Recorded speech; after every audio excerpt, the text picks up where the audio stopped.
In the meeting now. There are 6 participants in the meeting. This meeting is... Hey class, just doing a roll call. Who's in here? Darius, got you. Eli, got you.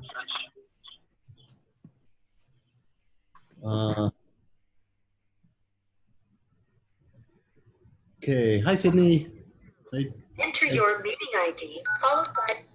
Hi Max, Eli, Katerina, Shanta. Didn't put you in. Enter your participant ID, followed by pound.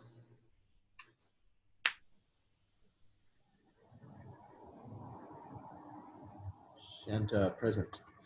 Okay, who are we waiting for? We are waiting for Stephanie. Did I see you in here? No, Stephanie. Let's see who else. Lucas, are you in here, Lucas? Not that I can see.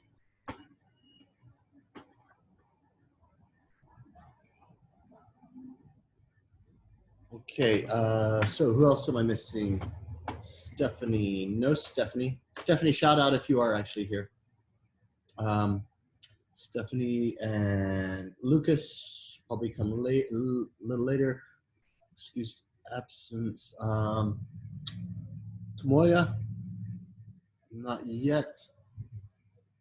Daniela. Oh, hi Daniela. Hi. Daniela, present. Who else? Trace. Trace, you in here? No Trace. Okay, and Advaith, are you in here yet? No, not yet. Okay. All right, well, hey, good news. I wrote to Pat Schiavone, and he says, yep, get the students doing some digital stuff. So we're gonna do some digital stuff. So I need a hands up, or what? Who has an iPad? Nope. Sydney, no. Katerina, no. Khan, you do have an iPad. It's an older one, but I do. Okay. Darius, you have an old one. Yeah, I have Sketchbook, so I can do stuff. It's not, perfect or ideal. Have you tried Procreate yet? I don't know that it's compatible with like my really old iPad. I think I've tried and I haven't been able to get it to work, but I can try it again. But I had an iPad, let's see, 2 years, 5 years ago, the first iPad I had, and I could run Procreate. Is yours older than 5 years? yeah, I think so. All right. think Procreate like updated, and I don't think that it's like compatible with the update, I guess. So. All right then. All right, cool. Khan, what were you gonna say something? Oh, no, I was just going to say, like, I used to have one, but I broke it, so I don't have one anymore. Oh, God. How did you break it? It's a really good question. I don't know. But, like, I don't know. But, like, the screen and the body just kind of separated, and I have no clue what happened to it. Oh, man, that sucks. Well, I'm sorry to hear that. Well, I lost mine in an airport, which really sucked. So I had to buy a new one. And I tried to do the Find My Phone thing, and it's just, it never appeared anywhere. I called up the Las Vegas airport. I say I left my iPad there. I couldn't, it was non-trackable. So I know how bad that is. That's painful, especially when I was using it hot and heavy big time. And then I was without until I could get enough money to get another one like a month or two later. Maybe even longer, I don't even know. All right, anyway, hey, Daniela. Do you have an iPad? No. No. All right, Shanta, do you? No, but I'm waiting for my next paycheck to go buy one. So Let's talk about iPads in a little bit. Tamoya. Hey, Tamoya, how are you? Hi. Hey, I'm Tamoya, good. Do you have an iPad? Yeah? Yes. Good. With Procreate? Yeah. Oh, awesome. Do you ever use it? Not so much. But I want to learn. I want to learn. Okay, good. Let me just put you down. Tamoya, you're here? Yes, present. And Stephanie, you're still not here? No, no, Stephanie. All right, then. Stephanie and Lucas. Lucas, are you here yet? No. Okay, then. Cool. All right, then. So for those of you who just came in, I spoke to Pat Schiavone. He says, get the students doing some digital. So it's all good. We can start doing some digital stuff. I think that's going to be a great next step. It's going to save a lot of money as far as markers and time in a lot of respects. It's about the same time to render stuff with digital and with markers, basically. So, so we're going to get into that. Are people cool with a little bit of manual drawing, like manual drawing and digital? Okay, great, good. It's going to make your life way easier and your drawings way sexier. Somebody just came in. Hey, Lucas. Hey, buddy. How are you? Lucas. Oh, I already got you. Wait. Who just came in? I'm missing Eli. Eli, did you come in? Oh, Eli, there you are. Okay, my bad. Eli. Hey, yeah, hey, Eli. How are you?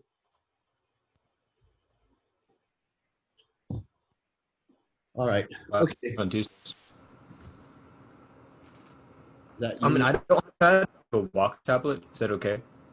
A Wacom? Yeah, it's the same principles apply as far as shading, just like, you know, how we use markers and, you know, how we shade stuff, basically. Dark on the bottom where the light is not and light at the top. You know, those rules, they apply whether you're doing markers and manual stuff or if you're using digital. So all those rules apply. You have a Wacom. What kind of Wacom? Like a computer or just a Cintiq or what? Like a small tablet. I don't know what the model is, but it's like 12 inches across. Oh, it's not a pin-enabled screen. It's like a tablet, like Intuit. It's like an off. It's just a black like slate, basically. Oh, all right. But I'm used to it somewhat. Mm-hmm. Like I don't use it a lot, but you know. Okay, fair enough. Okay, but everyone, where's my mouse?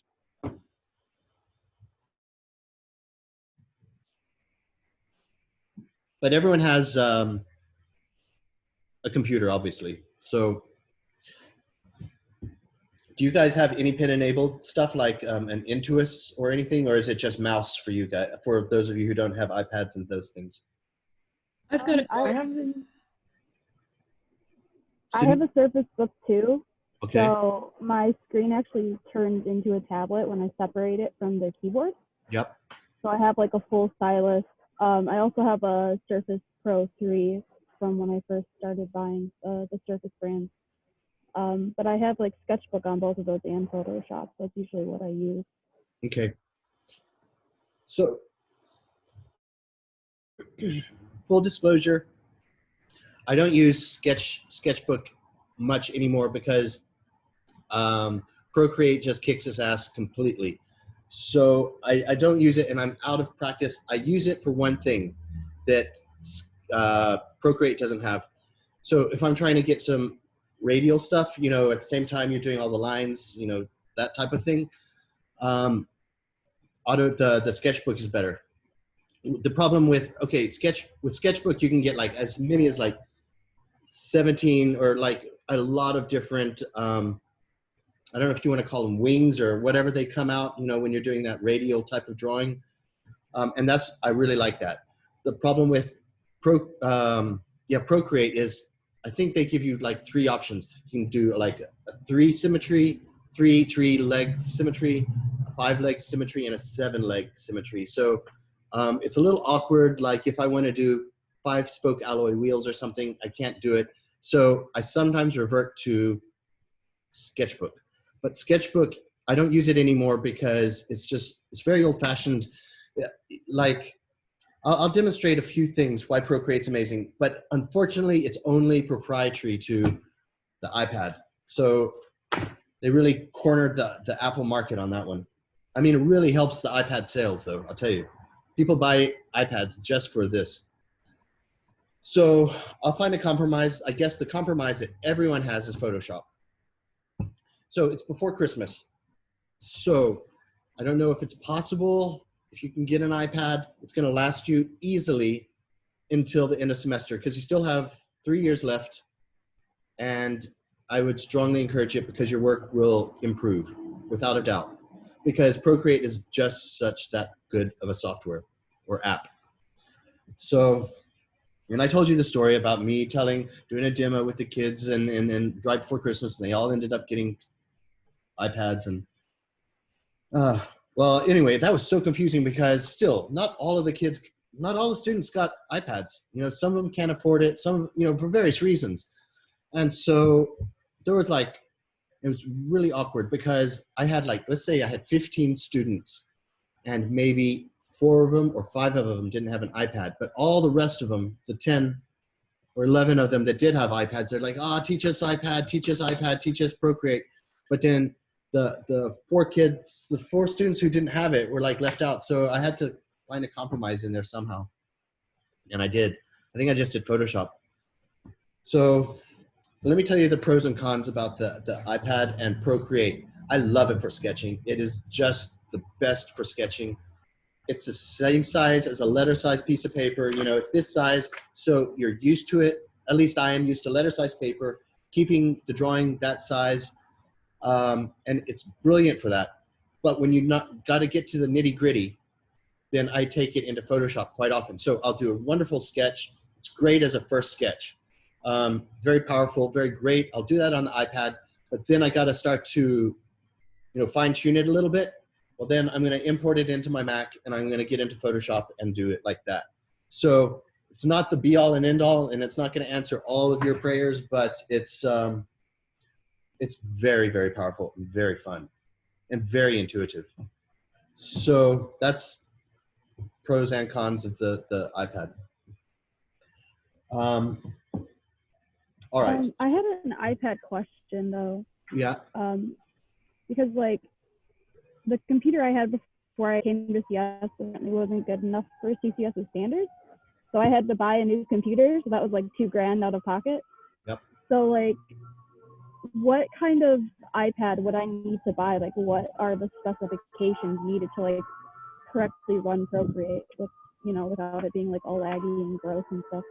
Katerina, that's a very good question. And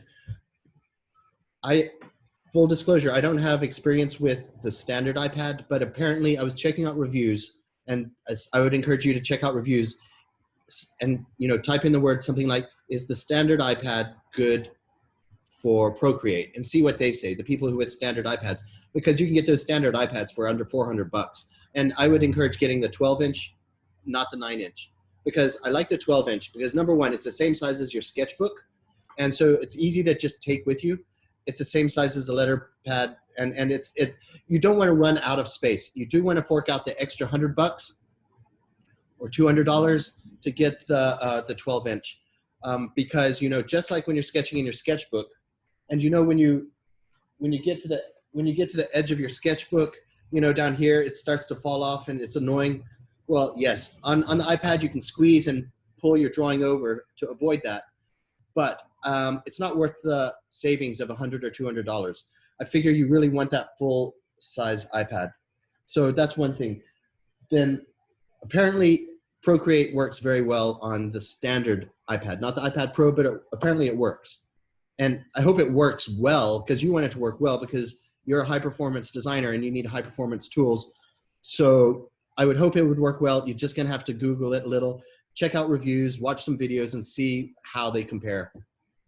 But so what I did, since I lost my iPad at the airport, and that first iPad I got the real top of the range one. I had a really good job at that time, and I was like, I bought the top of the range one, minus the Verizon telephone connection thing. I didn't need that because I'm always around Wi-Fi.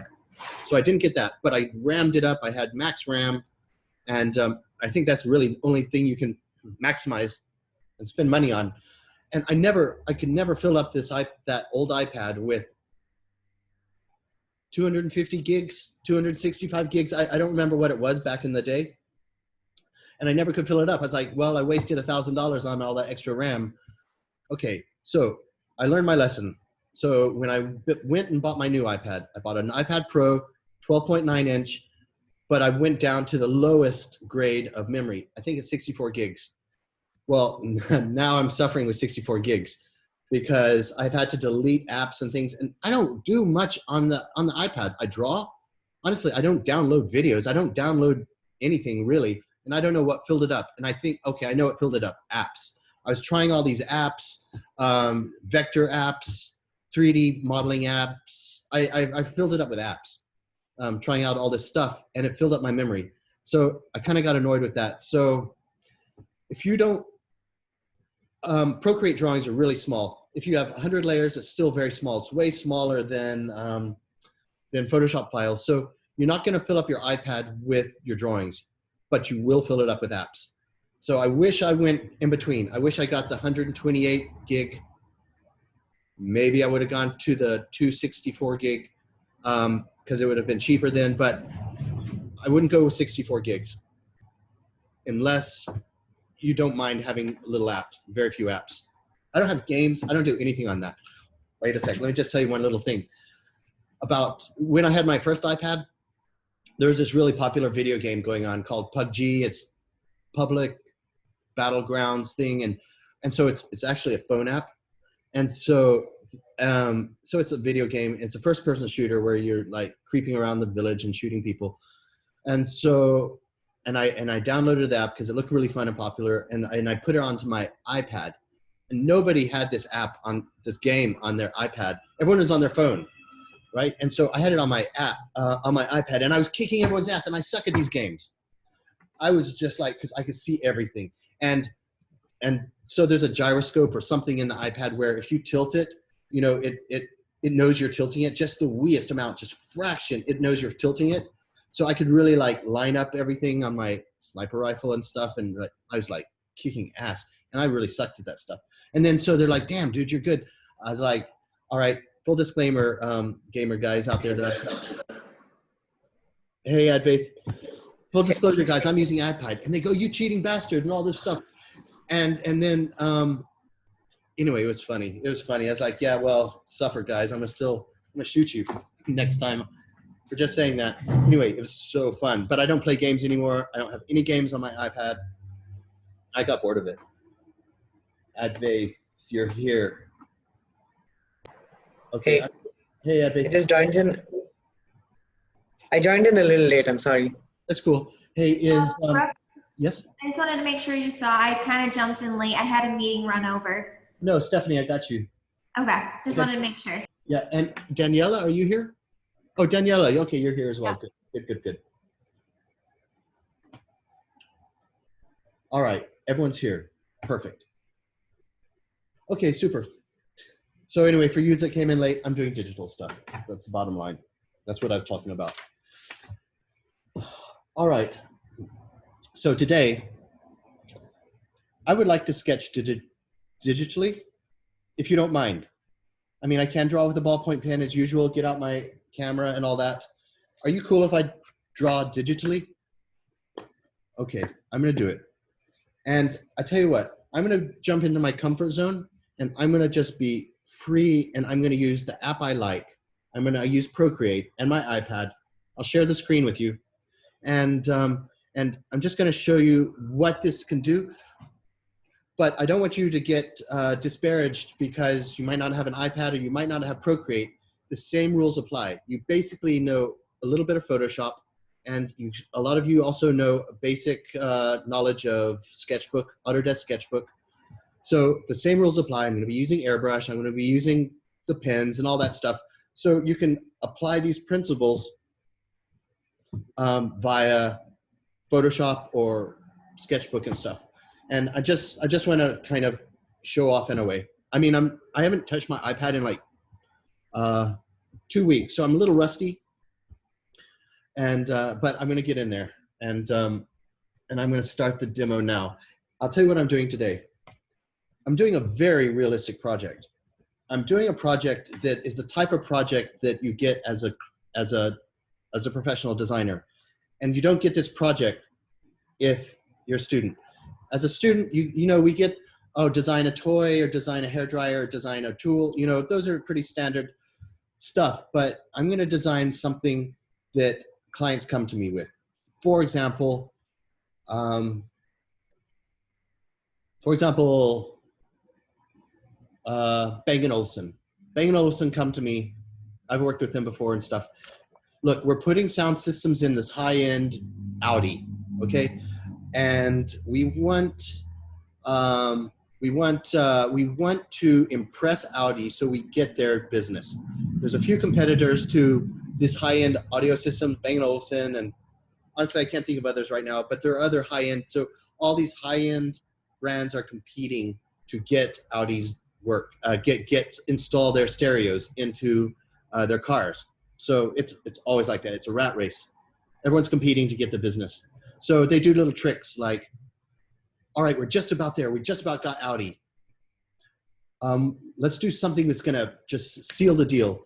All right, we'll hire somebody, or we'll get our best sketcher in the studio to do some fancy renderings of some speakers that might fit in this car, and just send it as a teaser. You know, just to lick ass and to, you know, just help try to seal the deal.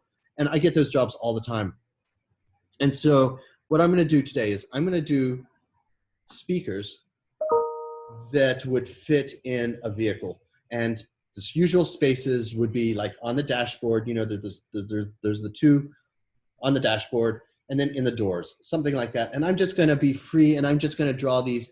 They're more or less speaker covers because you don't see what's happening behind. So it's speaker covers, superficial, and I'm just going to warm up with a little bit of that, and then we can change it up a little bit later. But I thought that would be a very realistic project, if that's cool with you. And if you have something really specific you want me to help you with, I can help you with that too. So any thoughts on that? Sounds good. Okay, Sydney's good. Is everyone else kind of cool with that? Yeah, let's do it. All right, yes ma'am. I like your enthusiasm.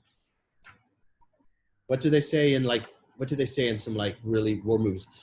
Not like, that's my girl. No, they say, oh, that's the spirit. That's the spirit. Okay. Now, how do I do this? Okay, I'm gonna turn on my iPad. I'm gonna share my iPad.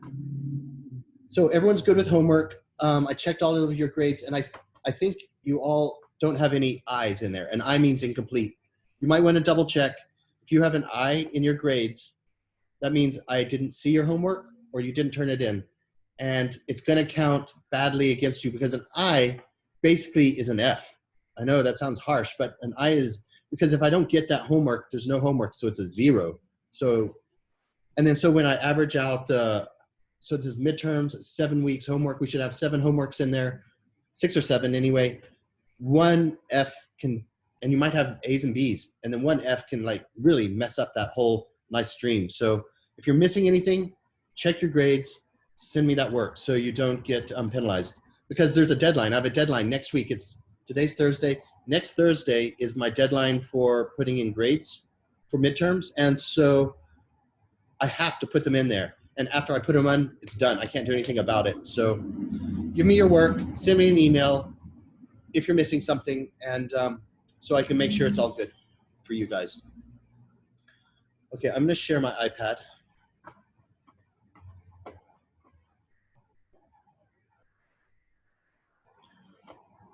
It's just, okay, iPad.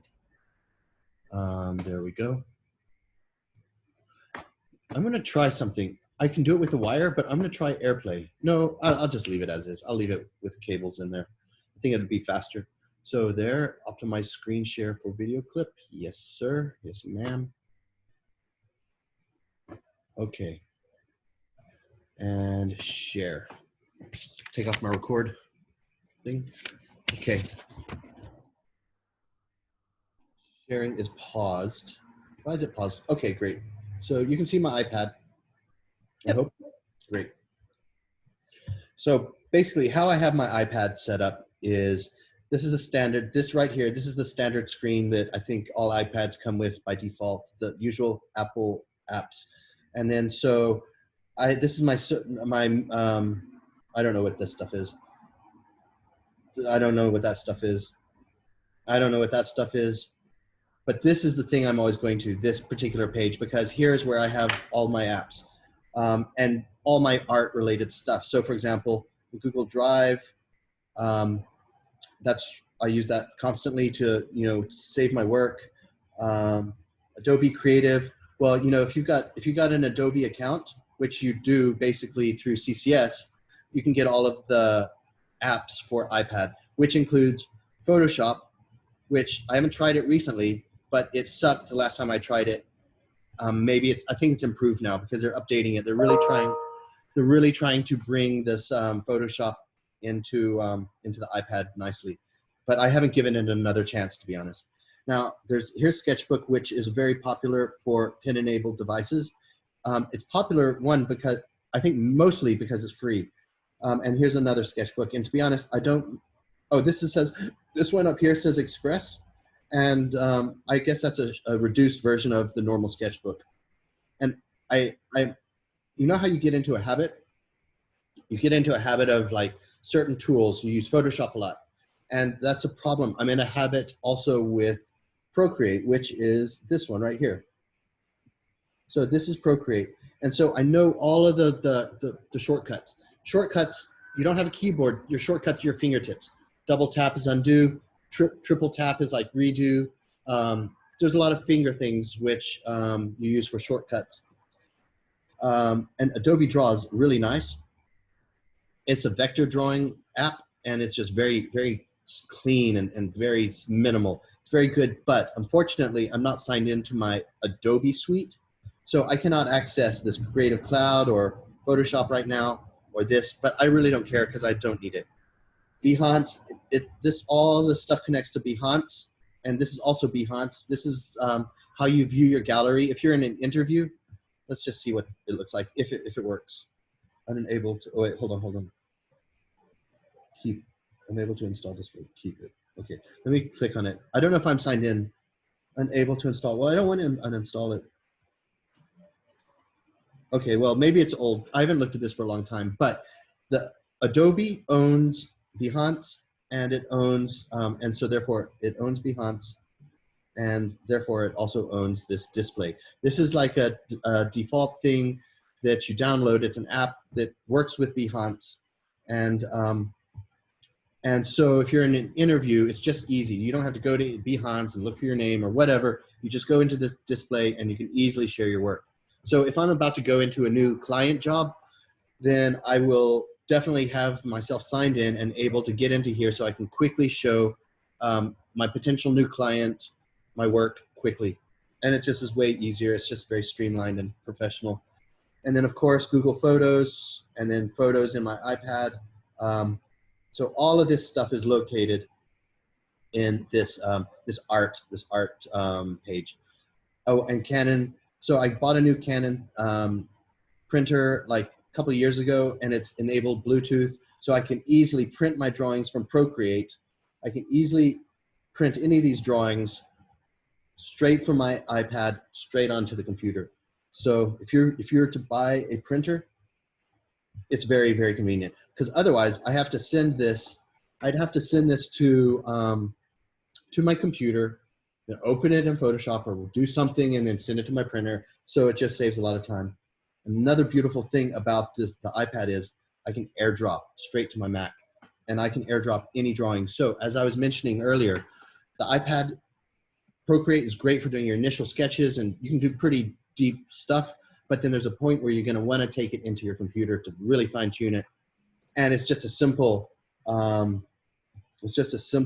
right, okay, here's a drawing, and I'll share it, which is this little wrench right here. There's a wrench right up here, and then you go to share, and then so it allows you to share it as a PSD. Oh, let's just stop that. I'm going to stop that. But I'm just going to show you can share it as just you can read it. I don't want to touch it because it'll activate it, but a Procreate file, a PSD, so it keeps all your layers, and it keeps all of your like layer effects, for example, multiply, overlay, all of those Photoshop features.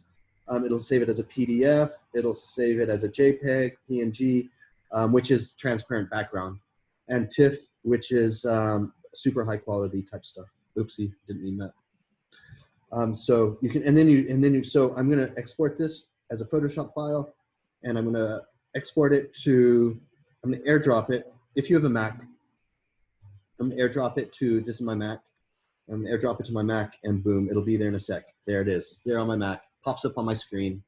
So that's all good. Actually, I'm going to point this down so you can kind of see what I'm doing with my iPad. Okay. Or you can, you don't have to airdrop it to your computer. You can airdrop it into your Gmail, into Gmail or your Drive. There's a lot of options, so it's very easy to do this. Oh, and here's right here. I don't know if you can see this, but there's this print, right? I just kind of highlighted it, this print thing, so I can just send it directly to my printer if I need to do that. So, okay. So it automatically connects to my Canon printer. So there's a lot of advantages.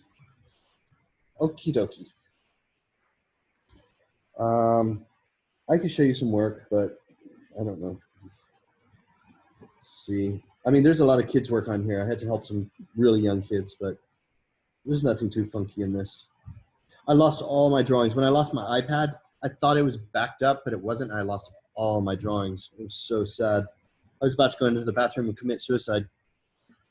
All right, so I'm gonna start a fresh drawing. You can, so I'm gonna start a drawing. Hold on, let me.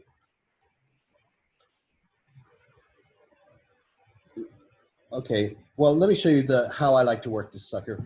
So I'm gonna go into to Gmail, and this new app. I don't know. Everything got updated, so I don't even know what this new bullshit stuff is. Honestly, honestly I don't know what this stuff is. It just updated like 2 days ago. So I'm gonna type in a car interior. Let's just say a oh, sorry, I was typing on my keyboard. That's so silly. Okay, there we go. Keyboard. I'm gonna say GMC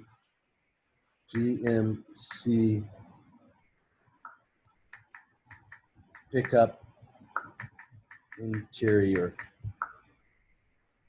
And I'm gonna go to images, all the usual stuff. You know how this is. I'm gonna find an image of something where I can look at the door or the speaker. Let's just see, it's all the same images, but let me just find something that's really suitable. I'm gonna say door panel, interior door panel.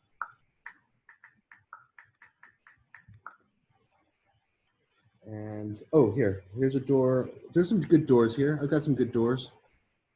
All right, I'm just gonna pick one. This looks like an old truck, but whatever, it's 07. So whatever, I'm good. So I see the speaker there. There's a big ass speaker underneath all those buttons. So I'm gonna download that. Oh, upload it. AirDrop, copy, open Safari, open Chrome, save to files. Hold on, let's just, I'm gonna hold my finger, download image. All right, download image. It's downloading image. So I'll take that. Now I'll open up my Procreate. I'm gonna start a new file. Here it gives a lot of options as far as sizes, and I just go by the default screen size. I mean, it's good enough. It doesn't take too much. But then underneath the screen size is square. So if you're doing something for Instagram, this is perfect. And all these other ones, I don't really look at them. I don't know much about them.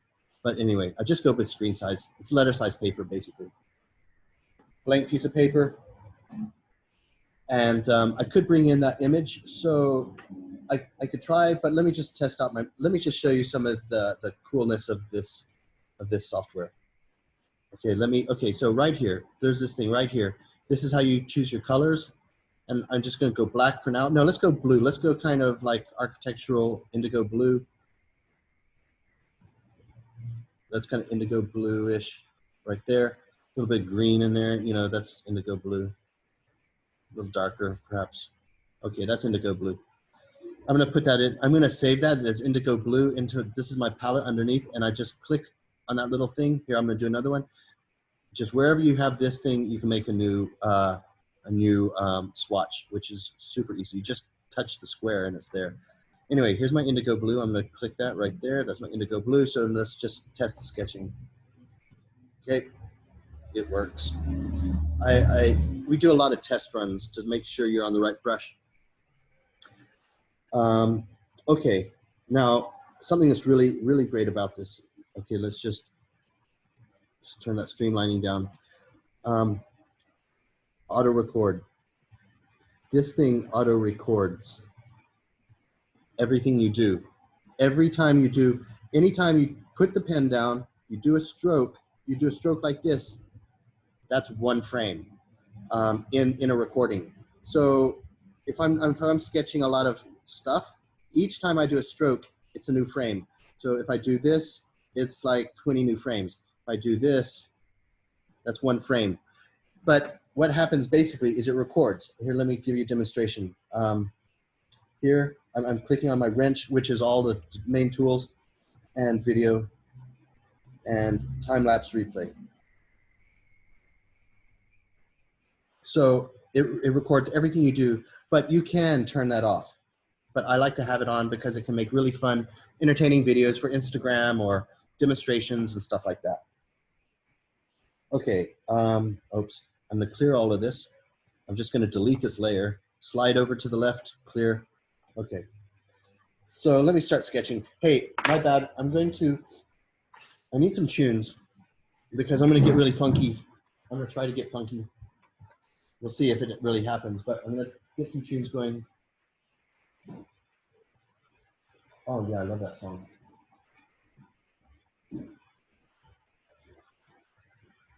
Come on. One sec.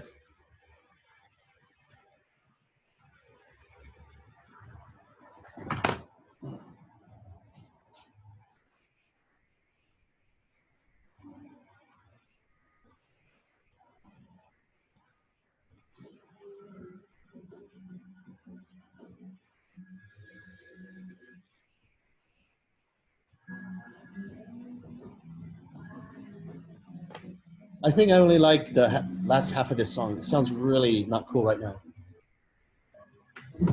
Anyway, all right.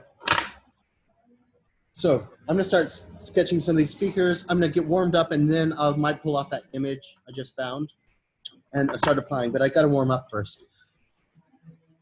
Okay. Okay, basically, I'm thinking of those speakers. Here's a dashboard of a car.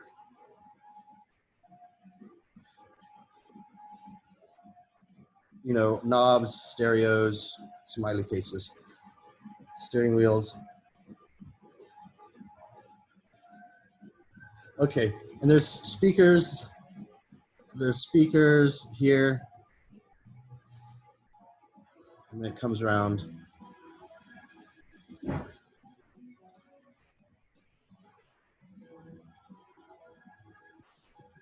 Okay, so I'm gonna focus on this area.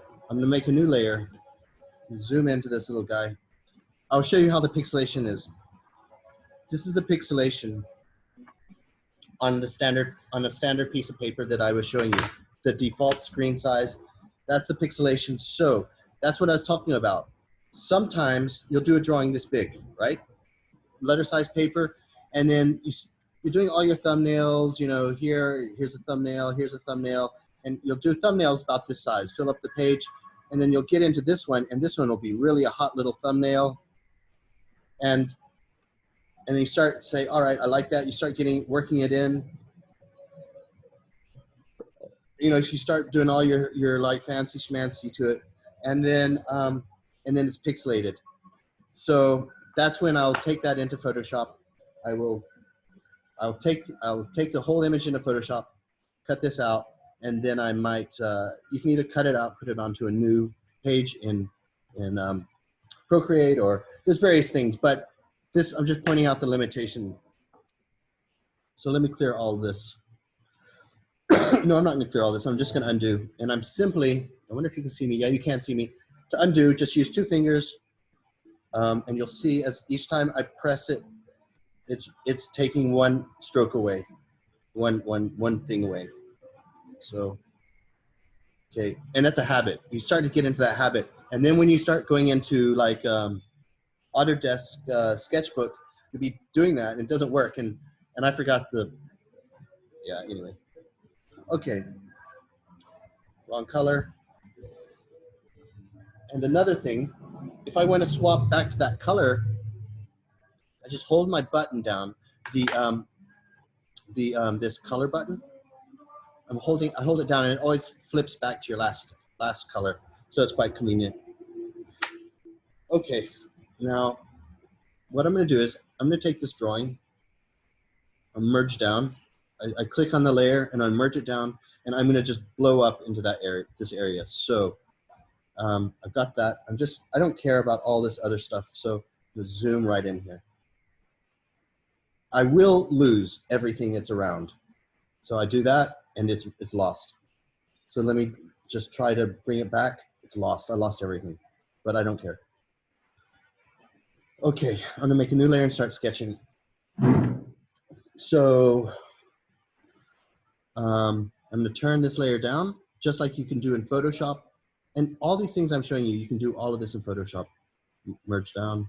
Okay, turn this down so I can have relatively enough visual so I know what I'm drawing, where I'm drawing inside. But a new layer, easily just press that plus, you get new layers, and then just delete the ones you don't need. So anyway, that's easy. So let me start by just sketching in. Okay, I'm gonna try to do something a little bit new. A new type of speaker that's not sitting proud. Normally, these things just sit very squarely and proud on your dashboard.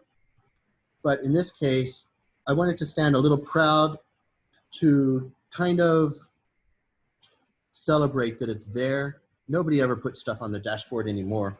So I'm just starting to put in some contour curves on this little thing that stands proud, the speaker.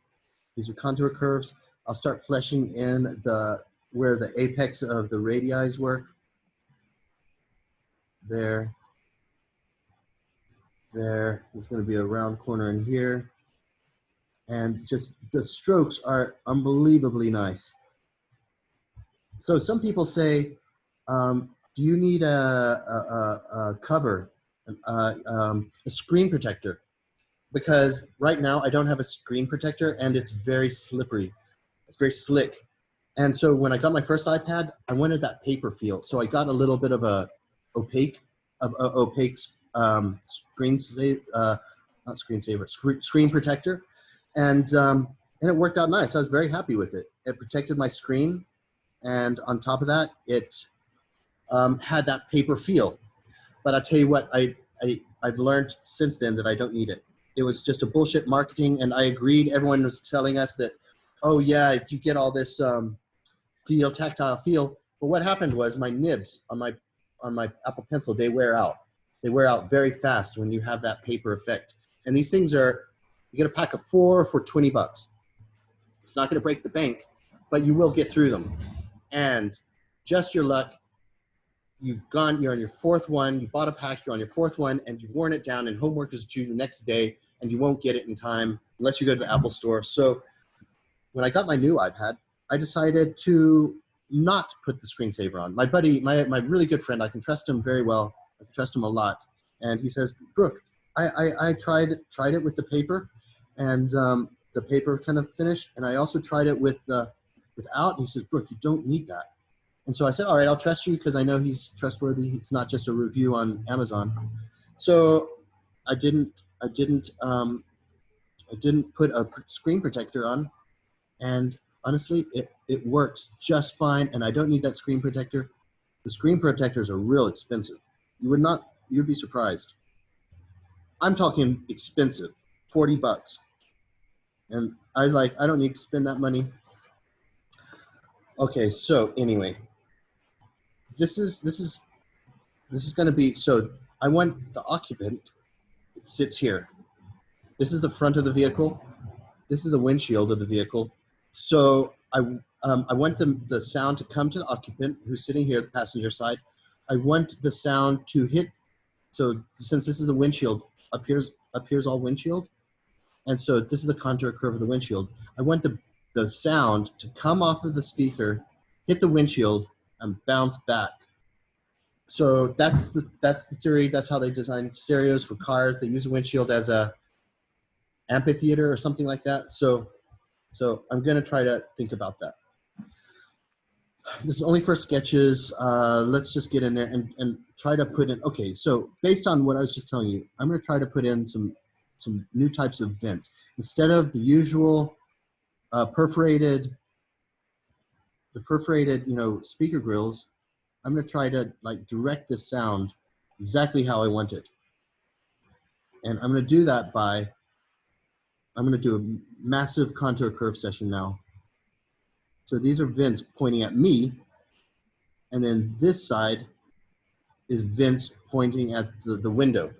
And that's a contour curve session that I just did. Let me just put it in where it butts up to the sides. So these are going to blow at me. And these are going to blow at the windows.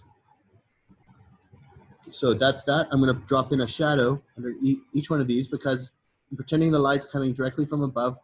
So it's getting confusing with all the lines, I know. But what I'm doing is I'm going to get in there, increase the size of the brush, and just one stroke this sucker so it's just like boom. And this is automatically a shadow for each of those little vents.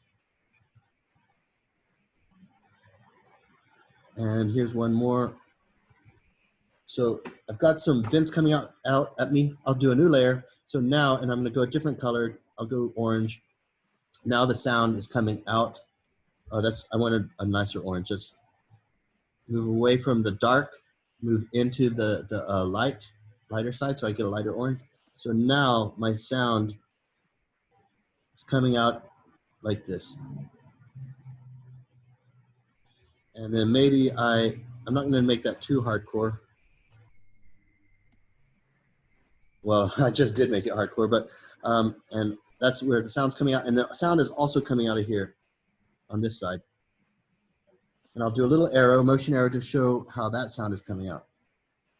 So it's coming up like this. So as I say, it's reflecting off the windscreen. And so let's move in there a little bit more. So this is a truck. I'm going to change back to my original color, which I lost, but it's luckily here. This is a truck, so I want to make it be tough. So I'm going to bust in some bolts to give it that tough look. Bolts is always a good tough look. There's so many cliches that we can use. Some people say you shouldn't use cliches, but I think that's all we know these days. Okay, so bolt that sucker down.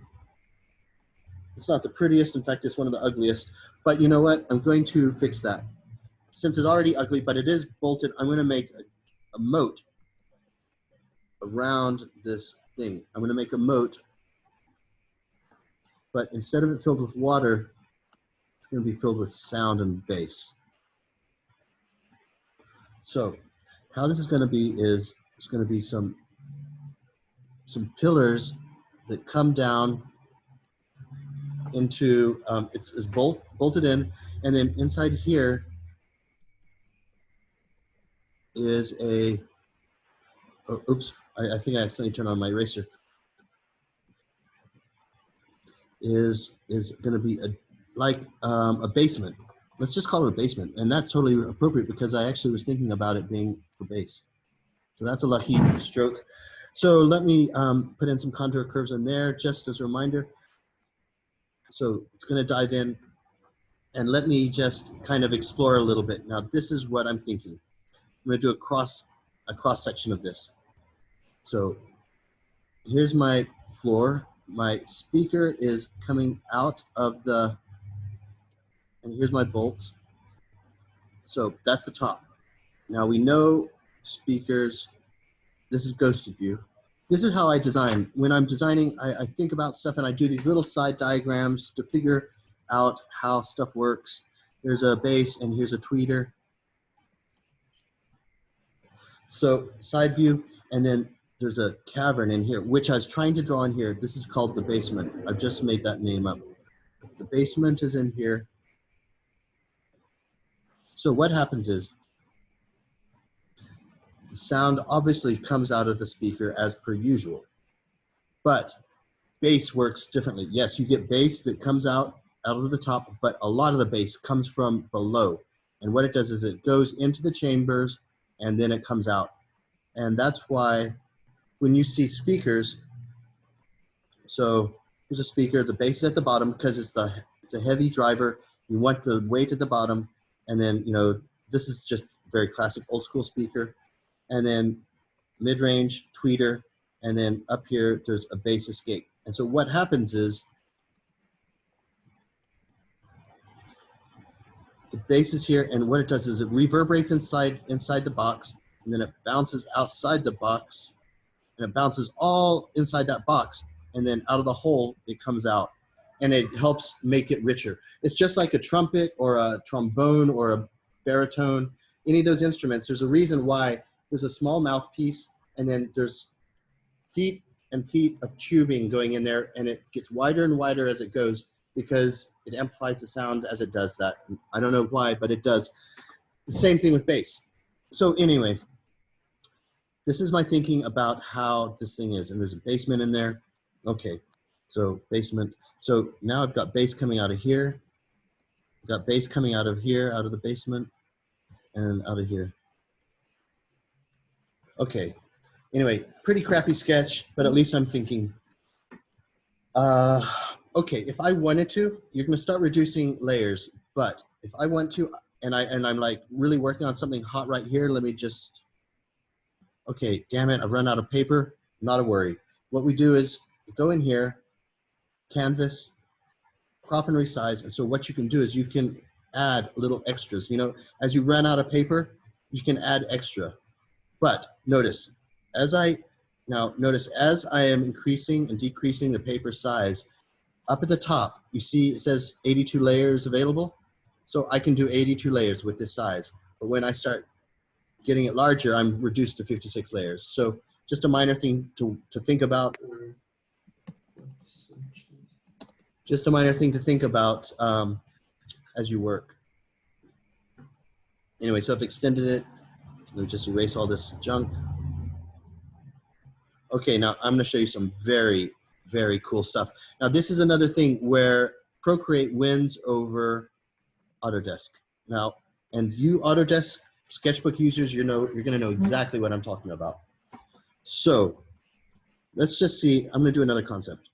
I'm gonna do a circle. Now let's just say I'm all hungover and shaky. So, okay, I'm all hungover. So hold it, and then it makes a perfect ellipse. Same with the circle. So, oh man, I'm hungover as hell. But hold it, and it makes a perfect circle. Now this is one of the biggest advantages to Procreate, because if you have to go into Autodesk Sketchbook, you have to go find the darn circle thing, find the circle, get it all lined up and everything. But where's this? So, okay. So I'm gonna do an ellipse in here. It's a little wonky, but I hold it and it's gonna fit. I don't have to go find any tools. Boom, it's all in there. Let's just put in the driver, the base cone thing, whatever it's called, there, and I can rotate it around, make sure it gets right into the right, exactly in line. So there, I've got more or less a base driver. I'll put in some contour curves. Make sure this is lined up. I'll do the same contour curve here.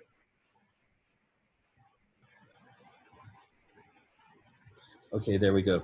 And I might as well erase out this contour because it doesn't work in there. Just erasing it out with the eraser tool.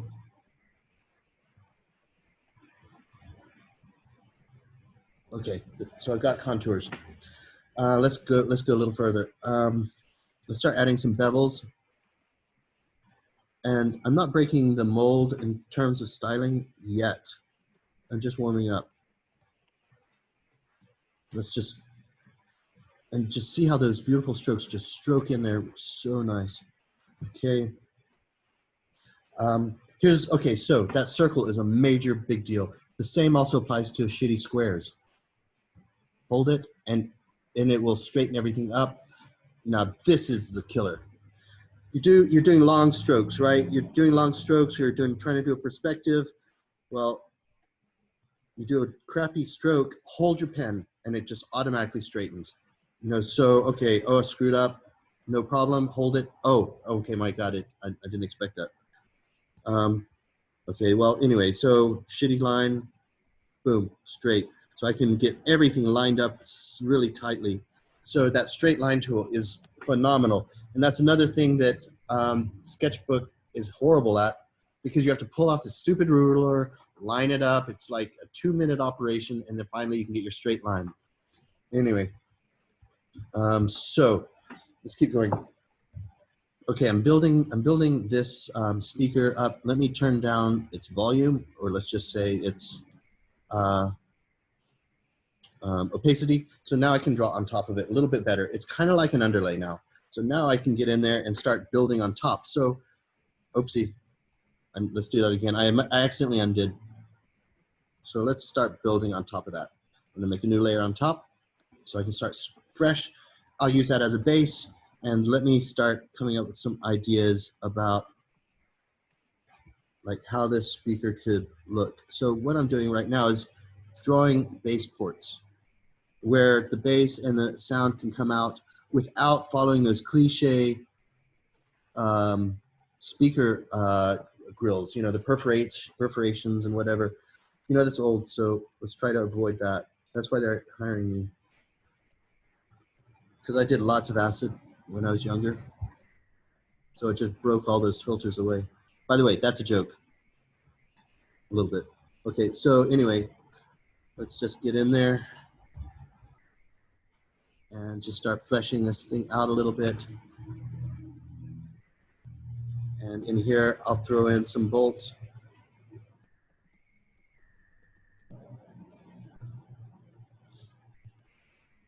And the bolts go in here.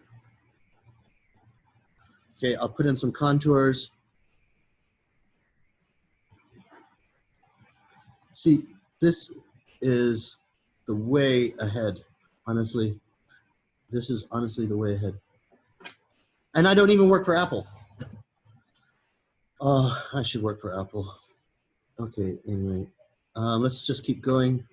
So, line weights. I'm gonna get in there a little bit more with line weight and try to, so line, I'll show you how good this works. I'm barely touching. My pencil is literally resting. I'm not touching, I'm not pressing, but okay, that's thin. And then I start to apply a little bit of pressure, and that's full pressure. Anymore, I'll break the pen. Oh shit, I just broke it. No, it's good. All right, so anyway, and so the deal is this up here, this slider. Now these are, the reason why these are over here is so you can be very intuitive in your drawing. Again, my left hand on this left slider, this is your thick width of your brush, because you're gonna change that a fair amount, okay? And then this is your opacity of the brush. So here it's full opacity, I slide it down, and it's way less. So these two up here, this is really what you use. So my left hand is working these. Meanwhile, my right hand is holding the pencil. So I can really adjust on the fly. So let's see where we're at. Okay, I'll reduce it a little bit, the size, and I just fill this in for a little bit of coloring. So can I change the location of the, like, the blush? I'm left hand, so. Oh, yes, you absolutely can. So this is how you do it. You go to this tool thing and preferences and light interface, right hand interface. So if I do that, so if you're right-handed like this, it says right hand interface right here. I'm turning it. Oh. You can see it changing to the right hand side. Okay. That thing. Yep. So you can adjust all of that. Project canvas. Honestly, I don't know what a lot of this does because they update the software so often and I don't explore it all the time. So I don't know what some of these things do. Anyway. Okay, so let's continue on. Now, I'll put in some contour curve right across here because I want to start molding in how it's gonna, maybe it's a base plate or something, I don't really know. I'm just kind of free forming as I go.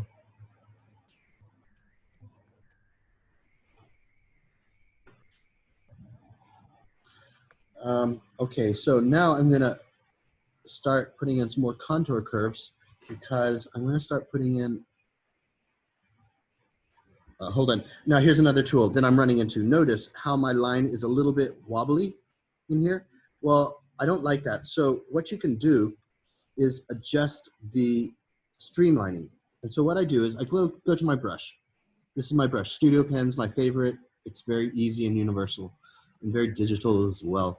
So I go to my Studio Pen, click on it, and then I have straight away, I have this streamlining. If I have zero streamlining, I'll be very shaky. It'll pick up all your shakes basically. But, oh, okay. But then if I go up full streamline, oh, notice how it's showing you how it streamlines it. So it'll take away your shakes basically. So I'll make much nicer strokes now, especially if I'm into calligraphy. Let me write my name. Okay, never mind. But anyway, I'm not going to turn it on full. I don't want it too full because it will mess me up if I'm trying to do quick stuff. So I'll go 70%. But that's what my point was about my little issue here where I had a little shakiness. And now they're smooth. So I can just apply all that. Oh, let's just try again. Oh, one more time. And then so I'm going to put in my contour curves inside. And then here's where my speaker is. You're going to see a speaker. I think that'd be kind of cool to be able to see the speaker a little bit. Because normally they hide them really a lot. But I like to see the speaker. So that's inside there. I'm going to drop some shadows in there. And then it really kicks in here. So let me just fill all that in. And in here, there's going to be a shadow. And I'll fill all that in. And then in here too. That one I won't see. Okay, so I'm starting to develop a little bit more. I'm going to reduce the size of my brush so I can get in there with some details. And I don't know what's going in here, to be honest, but this is the easy mode. If you're in easy mode in product design, you just keep copying your lines. And that's what I'm doing now. But if you go to a high-end design studio, they know that trick. And I was doing this trick because it's easy. I was doing this trick. I got into a new design job, San Fran, and San Fran is a very intense design place, and everyone's very professional and very good. And so anyway, I was doing this trick, what I'm doing now. And they're like, bro, we know that trick. Please don't do that. So I learned to do things like this. I was like, all right, I understand. So I learned to do things instead of duplicating this line, this line, this line, this line, this line. I learned to funk it up. So for example, this is a very minor funk up, but let me show you. Okay, I'm gonna funk it up here. So here's an example of how to funk it up so you don't keep duplicating those lines. It's not a be all and end all if you get a job or not. This is something they'll teach you when you get inside the industry because this is insider information. They'll be like, all right, the dude's a student and he's gonna do that. He doesn't know about this yet, but dude, you gotta funk your lines up. So for example, here, let's erase out some of these contour lines because it's getting confusing. So now I've got it. Let's just erase more of these contour lines. This is the eraser, by the way. So right here, this is the eraser. That's my brush. I'm flicking through these two a lot. There's a shortcut to do the flicking faster, but I don't know it. I'm in a habit of just clicking that, but there's a shortcut. So funking up your lines. It is, so now I have, oopsie, I chose an airbrush. So now I've got a big distance here, a big distance here, and a short distance here. That's a minor funk. That's a minor funk. That's the least that you can do. There's way more other interesting things to do. But anyway, I'm just going to do that minor funk for now, and you're going to see inside there you're going to see inside there some, I don't know, some guts or something. Okay, I guess I'll start doing some very simple shading with just the same pen. I haven't even touched airbrush. But I'll do some shading like I do always. You know how I'm always shading, you know, with these lines and stuff? So I'm going to do that here. I'm going to just fill that in with one stroke because I'm good. But then here, I want to start to gradient it without getting the airbrush out and all that stuff. I don't want to get the airbrush out yet. It's too early. I just want to quickly produce ideas. By the way, Pat Schiavone, when I asked him about like the digital stuff, he says he loves it when he loves digital sketches. So if you guys get into digital sketching, I guess he'll be in his good books. Okay, but I'm just doing my. Brooke, Yes? I have a brush question. Are you using a custom brush that you made or a brush that's just in Procreate? This is a default. So, okay, I have my favorites right here. This is my favorites. And what you do is you pull brushes. So this brush, the Studio Pen, is a standard default brush. I've hardly made my own brushes. So I'll show you how to do this. So this is my own folder. It's a shortcut, but sketching. I think, oh, maybe it's an inking. Okay, inking. What I did was I take technical pen, right? Two hands. Now watch me have two hands. So I click on this. I hold my finger on it. Well, let me just click on it. I hold my finger on it, right? I drag it out. Has a plus symbol. And I, with my other hand, I touch Brook's favorites. And I just drag it into my favorites there. And there. That's how I can get, like, okay, check out these amazing brushes. This is going to blow you. There's so many cool things about this that I can't do it in one session. Okay, check this out. Oh, spray paint. Here's one of my favorites. So you want that random, not airbrush, but a little more randomy type of look. And so there's this, this is it. And so basically, hold on, what's going on here? Why is it doing that? Normally it can give you a breath, a stroke. I don't know. Hold on, let me try something else. Pat nozzle. Okay, there we go. This is what I'm talking about. I don't know why the other one's doing that, but so you know, you can if you want that little kind of grunge look, then you know there's a lot of good spray paint things. Flicks. I don't know what flicks means, but basically you get that random sand, dust, the galaxy stuff, you know, what I was talking about before. Drip. Well, this is not a good one for, it's just a one spot. You're good. I don't think you can drag it. You couldn't drag that type of brush anyway. So, you know, there's those things. There's textures. Okay. And I love this. If you want to get more, a little more graphic, so let's try Rosette. I really like this one. Okay, so I want a little bit of a punk, not a punk. I don't know, just something not the usual airbrush. So maybe I will just fade this in with this.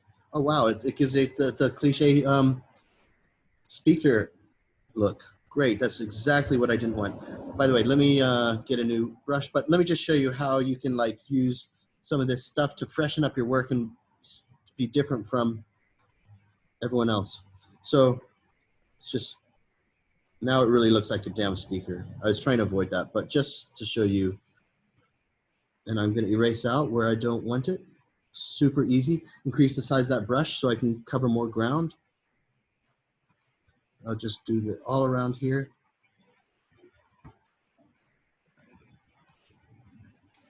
Well, now I've got a speaker grill, and that's what I didn't want. I'm trying to avoid those cliches, but hey, it's fun to show you how this stuff works. So now I've got a speaker grill. I'm gonna make a new layer, and I'm gonna put, oh shoot, if I made a mistake, I just press my two fingers, and there it's the new brush. I mean, sorry, new layer, and I want to put a bevel over that because it looks unfinished. So I'm just going to get my brush, change my brush. And I'm going to get away from that one. I'm going to go back to my favorites. and get that Studio Technical Pen back. Oh no, that's the one I just grabbed. I love Technical Pen too, so I'll use that. I have it already in my my thing, but all right. Let's just put a bevel around this because you don't want that unfinished look. And I make it nice and fat so I can really fill in everything in quickly.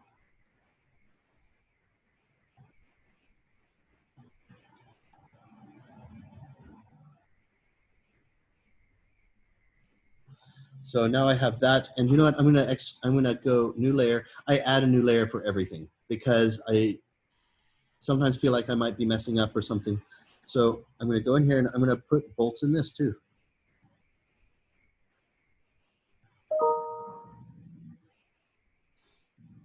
Ooh, the Procreate has a mask function like Photoshop.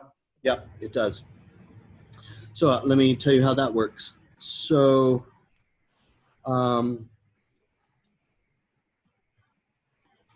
okay, now in Photoshop, this is, okay, so this is one type of mask. There's multiple ways to do masks, but so right here, I turn this on and off. This is this bevel that I have going around. Actually, I'm gonna make it, I'm gonna make it go underneath here. And I'm gonna show you how to do this. Who's that, Tamoya? I'll show you how to do. So I'm gonna fix this thing. Okay, so let me show you. There's this thing, and I want to just render on that. So there's two ways. The easiest way to render on that without touching anything else is wait, click on it again, and here you have a bunch of options. If you click, it's basically if you click on the layer, you can rename it, you can select everything in that layer, you can copy it and paste it, fill the layer with one solid color, clear, you know, there's a lot of things. But what I really like is that I think it's, or here's a clipping mask. You can do that too, but I don't really mess with that. I just play with this alpha lock, and I just click on alpha lock. And what happens is it only allows me to draw on that layer. So for example, let's go red. So what happens? I'm drawing red, doesn't work. When I hit that layer, it works. When I hit that layer, it works, but everywhere else, oh, well, it's a straight line tool. But you see, it doesn't draw on anything except for this thing. So I want to do highlights in here. So I'm going to go white, and I'm going to start putting some highlights in. So it only works, take this down. So now I can start putting highlights on this. And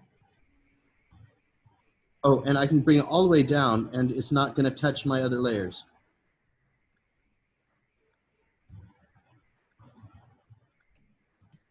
And okay, here's where it really comes in handy. So I want to get in there, and I want to show, since this plastic bevel is going inside, I want to make it dark, only in a very finite area. So let me show you. I'm going to go dark. I'm going to put in a false shadow. Okay, I'm sounding very intellectual here. I'm going to put in a false shadow. And so what, I'm going to go into airbrush, put in my false shadow. Okay, I'm going to choose a suitable size. Okay, now you might see where I'm coming from. It's a little too dark. Let's just go a little bit not so dark. So I'm going to turn up the power. Now I'm just going to go in there. Oops, I need it more. Wait, what's going on? I have the wrong brush. Let me just go into it. Get an airbrush, soft airbrush. Okay, done. Test it. It works. Let me test it again. Why is, you know what I'm going to do? I'm going to duplicate this because it's a little bit transparent. So I'm just going to duplicate it, which is duplicate. And now it just, you know, duplicates layer. Merge down. And now let me try it again. Okay, it works a little bit better, but I'm not getting the power that I want. Okay, F it, I'm going full black. If you want to mess with me, there we go. Let's just take it away from full black, get into that blue, and just give it a little bit of this. There. Now let's try one more time. So you see, by just allowing me to just render on this one layer, I don't have to do any masks. I don't have to do anything like that. And it automatically kind of gives me that depth that I'm looking for in there. So that's one of the masks. There are other ways to mask. So for example, here's my layer. There it is. And you can do a thing like this. If you want to do the traditional, I think we nickname it in Photoshop and Illustrator ants. The little marquee that like kind of a row of ants dancing. You go to this thing right here. What it's done is it's drawn this bounding box around that one layer. And so this is how you can adjust it, rotate it, and all that good stuff. You can flip it, you know, all that normal stuff, rotate 45 degrees, fit to screen. I don't know what bicubic does, to be honest. Honestly, I don't want to try it yet. I don't know a lot of tools, but you can adjust that one thing. If it's, as long as it's on a layer, you can do it with this tool. This tool has a lot of other benefits. Okay, let me show you something else. Okay, I'm gonna start a new drawing. Plus is a new drawing. Otherwise, I can go back to one of my old drawings. But I'm going to go new drawing, screen size. Okay, now here's some drawing. There's a thing called drawing aids, which are very helpful. Also very helpful. So here are some drawing aids. I'm just testing.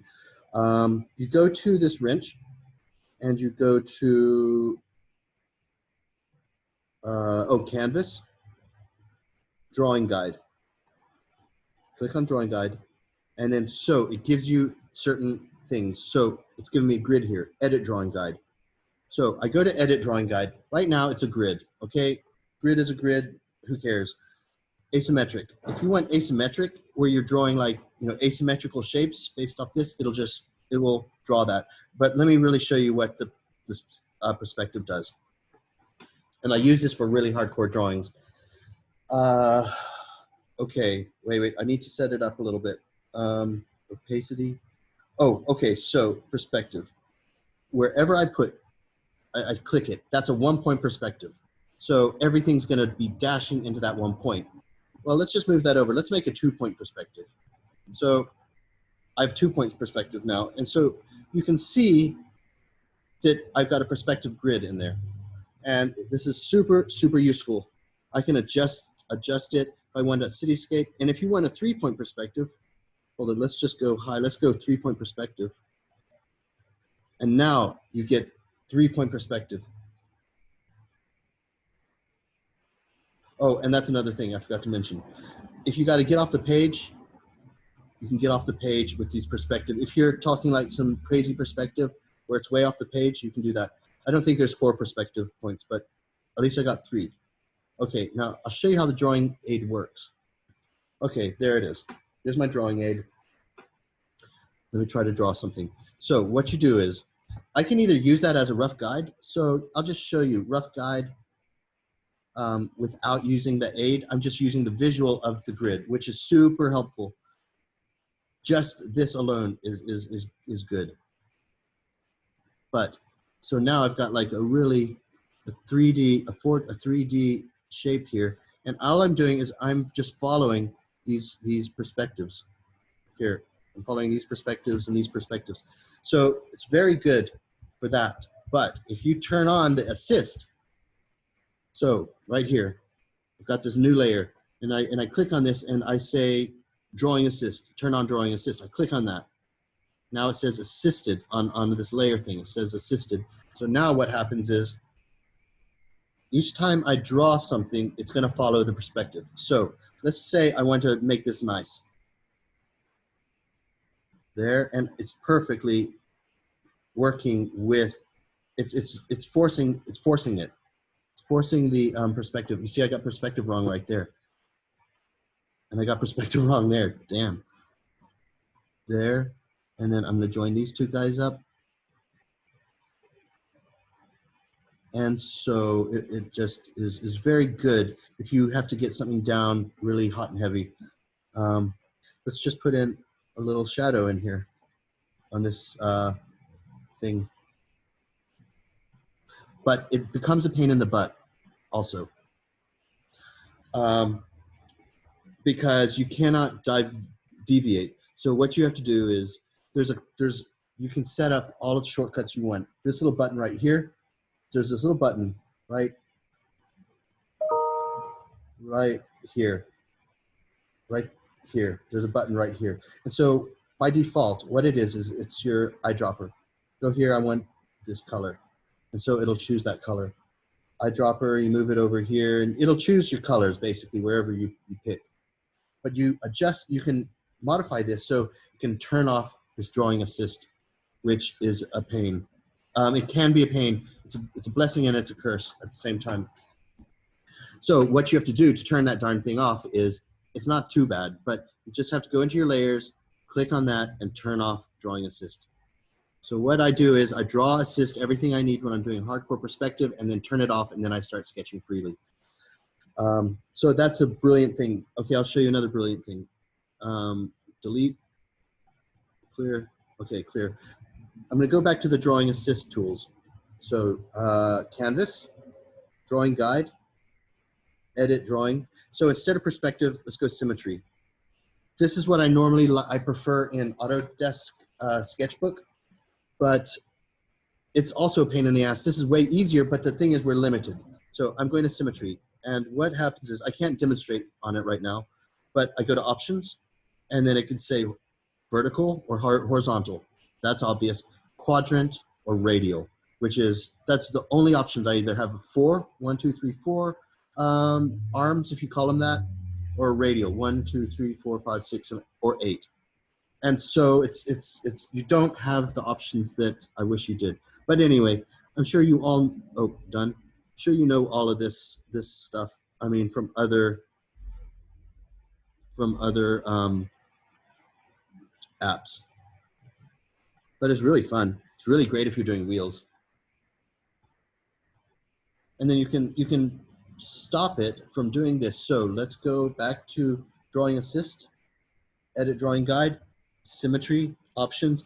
And instead of I want all 8 being activated, I'll go to just horizontal.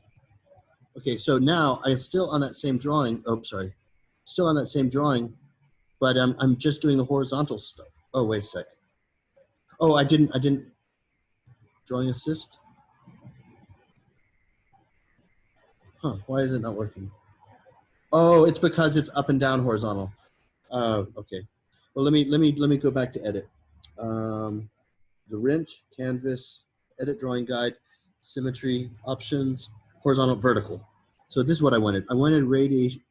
Oh, I wanted radiance coming from both sides. That's what I really wanted. I wanted that extra. That's what I wanted, just both sides. So, so it's gonna be very, very fun. God, that looks like the universe is exploding. All right, so, okay, I'm just gonna delete this. Open that thing up, open that up again. And delete this, clear. It's 2:08. We finish at 3:30, 3:15. Hey, can I have a little break? I'm gonna go get myself a drink. I'm gonna get an energy drink and get extra energized. I'm gonna get extra energized now. You guys, honestly, I don't get you. So anyway, 3:30 is our class finish. All right, so I'm gonna turn off my monitor. I'll be back in a sec. I'm gonna get myself a drink. Be back in a sec. And I'm gonna stop my share just for a second. Hey, you all can hear me, can't you? Yeah. Okay, good. Okay, I'll be back in a sec.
Okay, I'm back.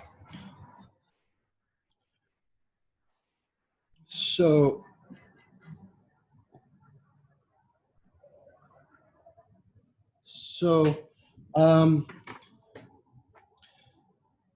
now I can continue on this if you like. Is this going okay for you, or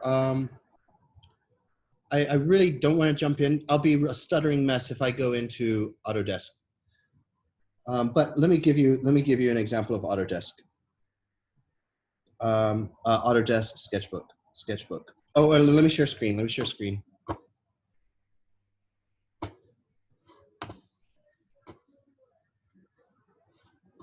Okay, you all can hear me and see me? Yep. Good, okay. Just get this so you can see my area. Oh, good old Pixies song. Okay, all right. Okay, Sketchbook.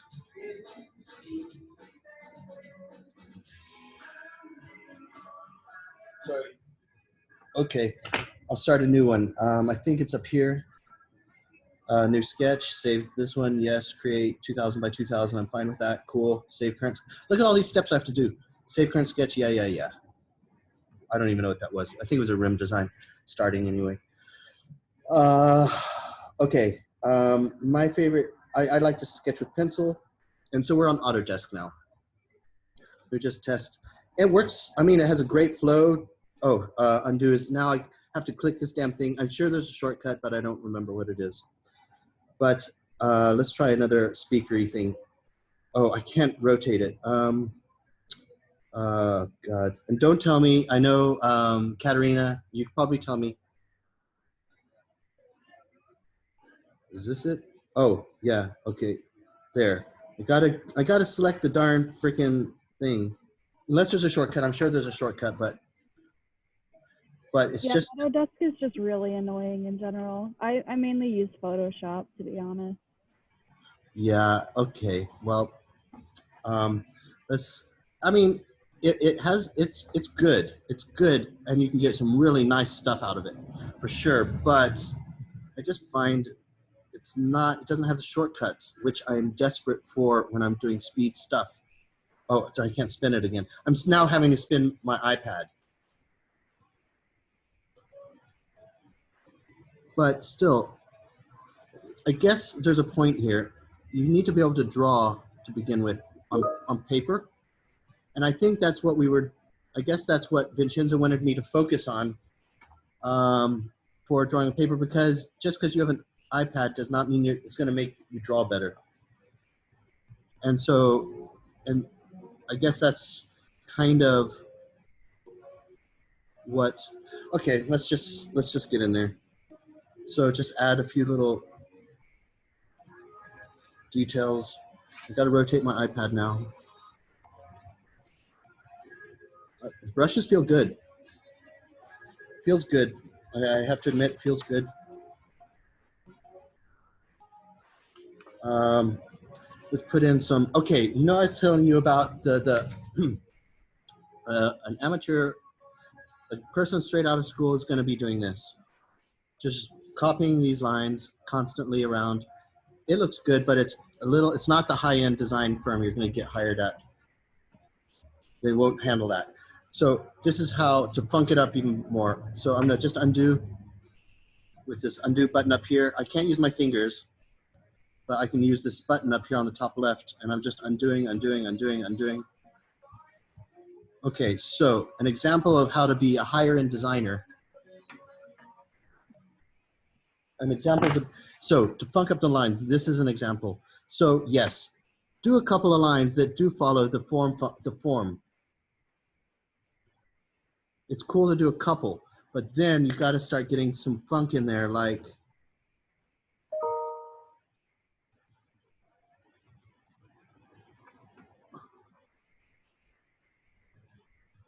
oops.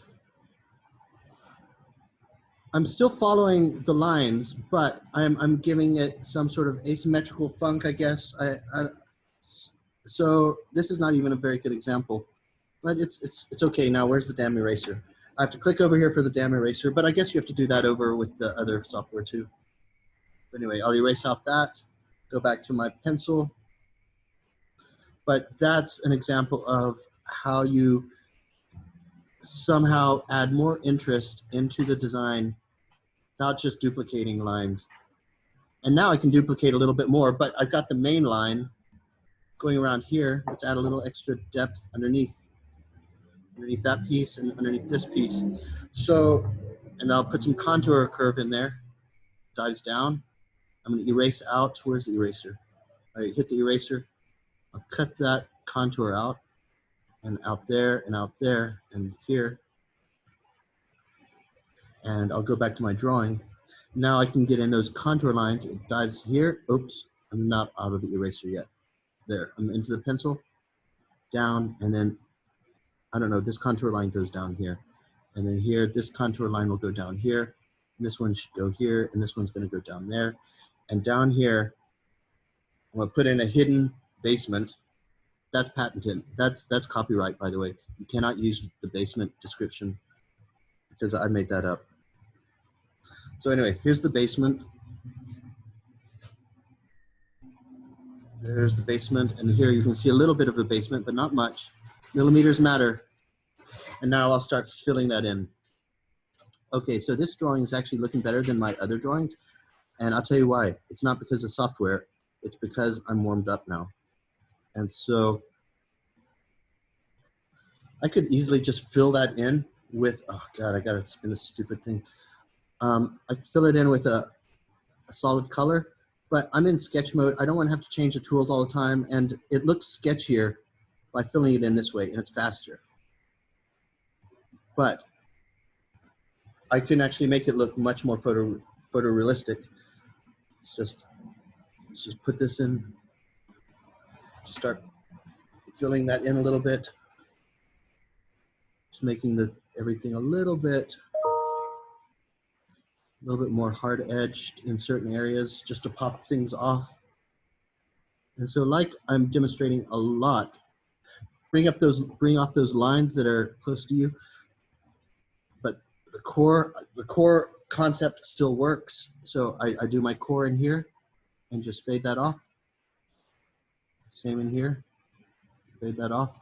And I'll just easily erase that with the eraser and put it in here. Now, this software costs free dollars. So you don't really have, you don't really have to worry too much. Let's just get some more shading in. Procreate's to 10 bucks or 12 bucks. One lifetime, you buy that once and you get all the updates for free. And they're always updating it with like new brushes. And I'll go back and show you all the cool brushes. But I just wanted to show you a comparison. And let's make it, so I got an asymmetrical line in here. So you know what, I'm gonna put in just a little asymmetrical thingy in here. I don't know what it is. Maybe it's a logo. It's gonna be inset a little bit. And there's gonna be something in there. I don't know what though. So here's contour line, it goes down. Here's a contour line, it goes down. So I'll start beefing up this line down here because this is a very important line because that's where it kind of joins onto the dashboard, I guess, or onto the what's it called, the door. I'll put in a few more cores in here, right in here. I just like doing it like this. I can get into airbrush as well, and I will get into airbrush.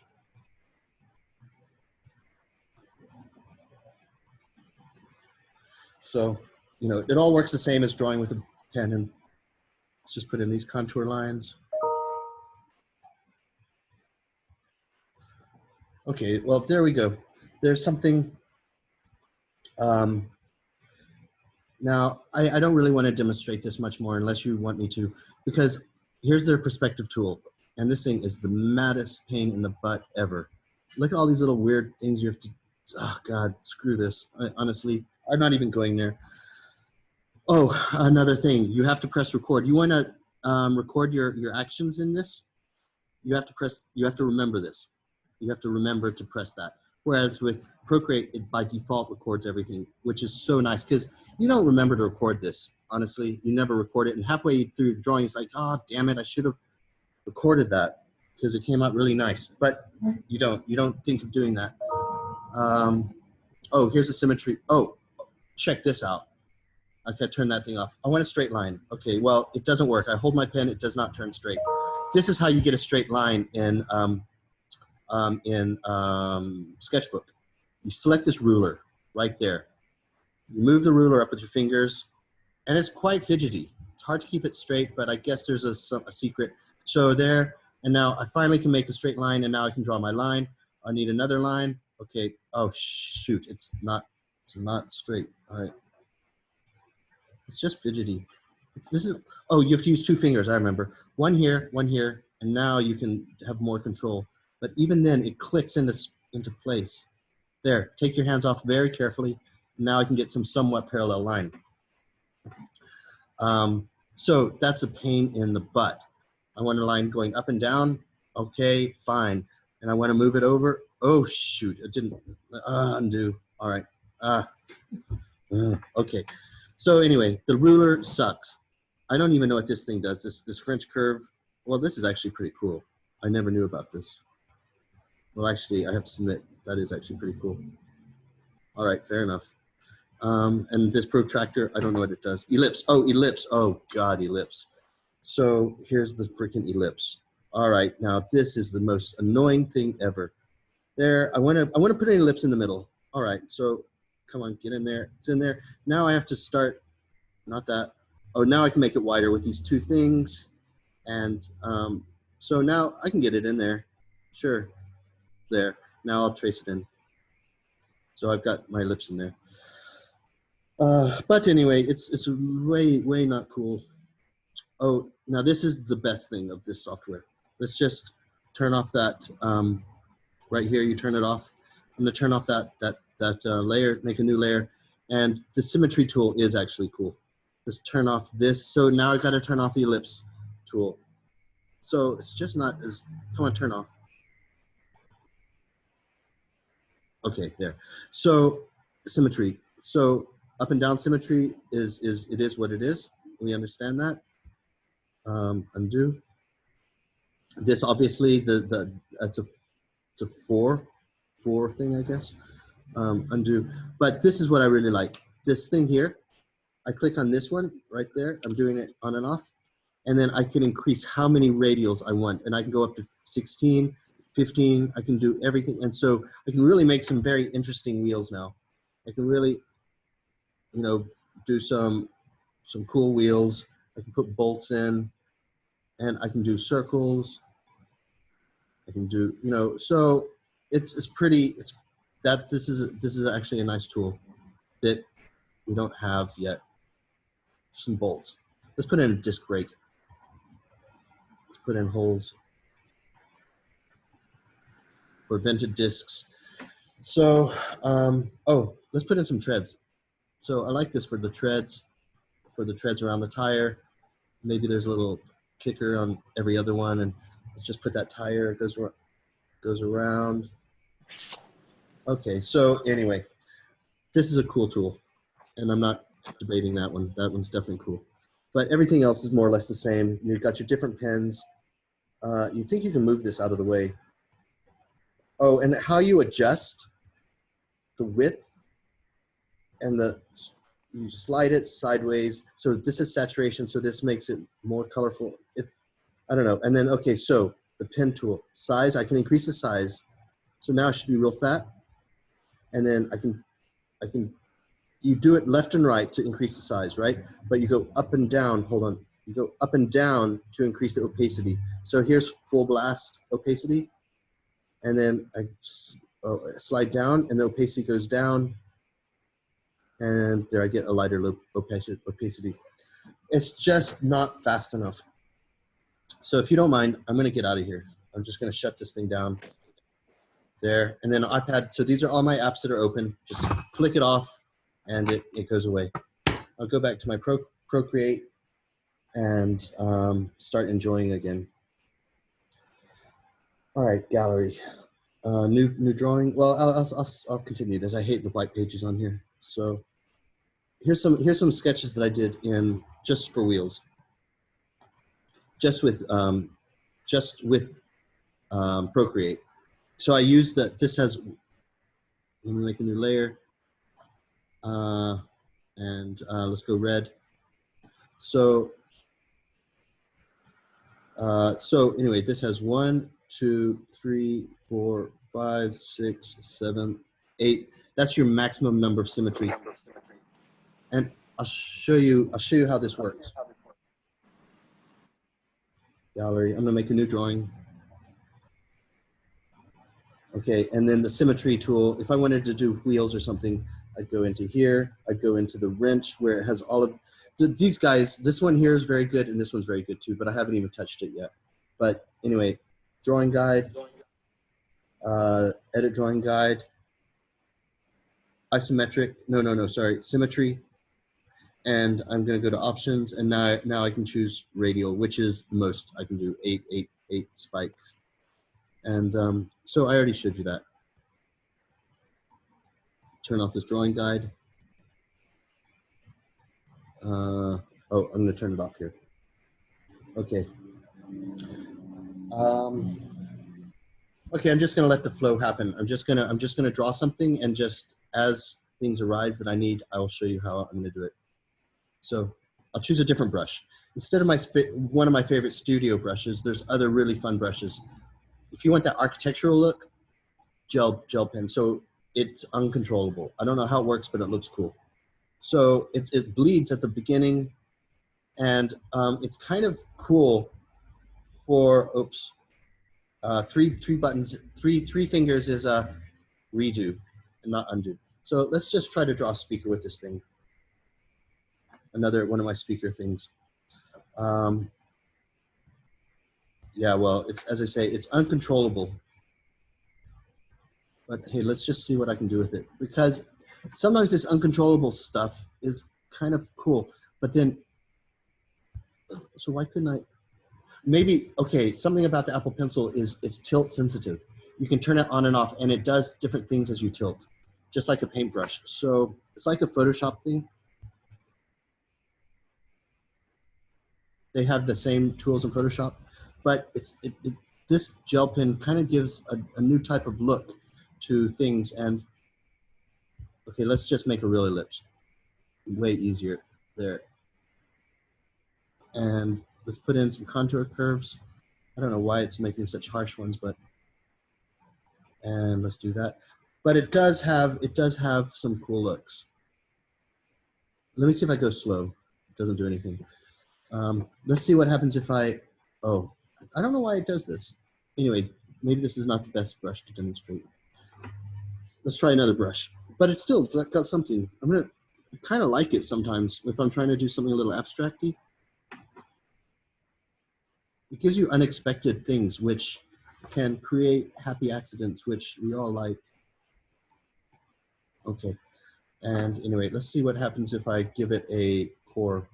But okay, this is an unpredictable brush. Let's just clear this. I'll show you some very cool brushes.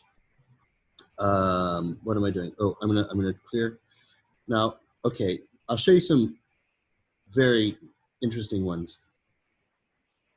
Textures. All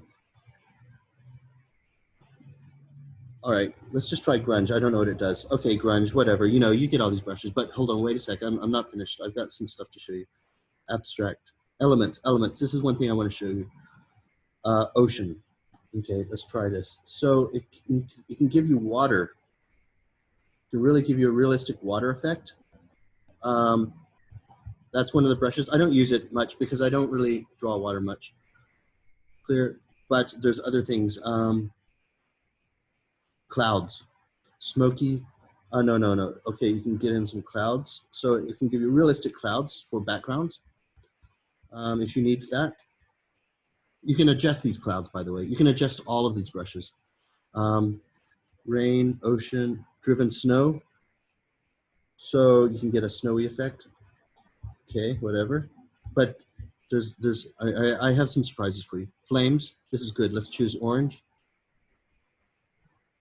So I like to put this on the end of exhaust pipes, or, you know, you can just,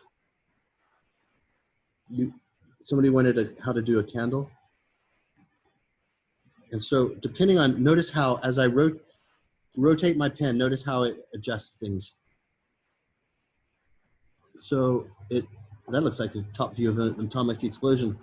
So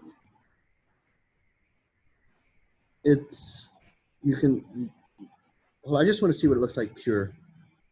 Looks like a stick man. Okay, let me just try. I don't really use this much except for when I'm doing flames out of an exhaust pipe. Anyway, it has some very nice lighting effects. But wait, let's change the background color. Now this is where things can go crazy. Right now we're on white. Let's go dark blue. Okay, dark blue background. Let's get rid of this layer. Now here's a cool one. So let's say I'm drawing, I'll just use my normal standard brush, drawing my favorites. I'm just gonna go with my studio pen, choose a dark blue. Okay, let me just draw something. Okay, my speaker thingy. And you know how there's a trend right now where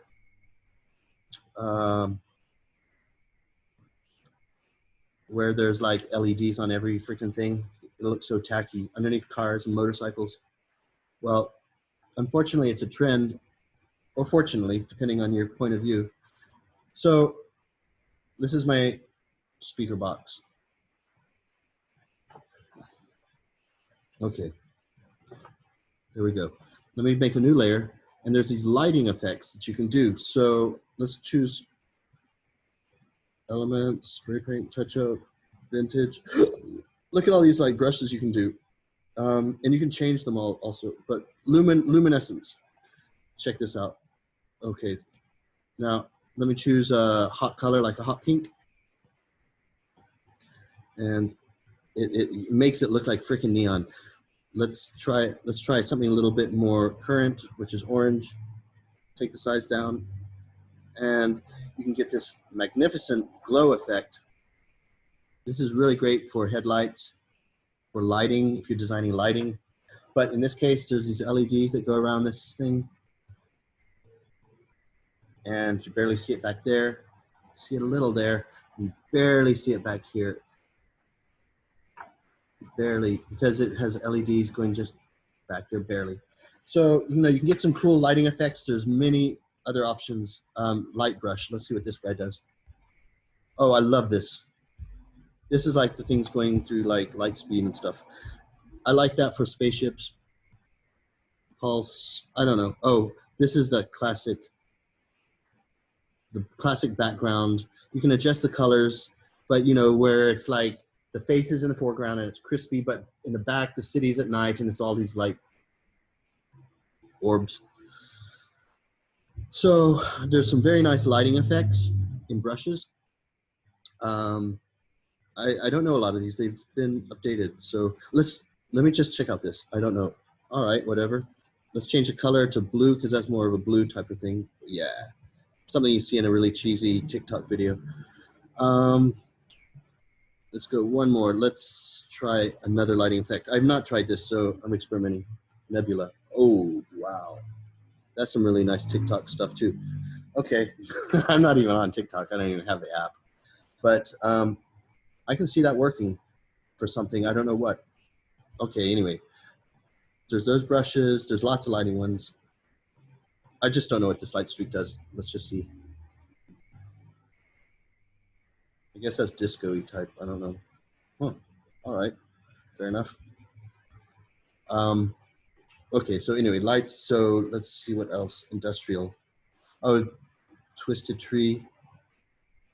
Let's go brown. Let's see what that twisted tree means.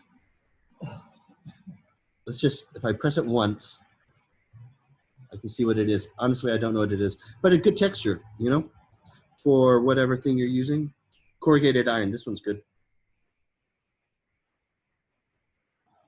So, you know, corrugated iron, basically.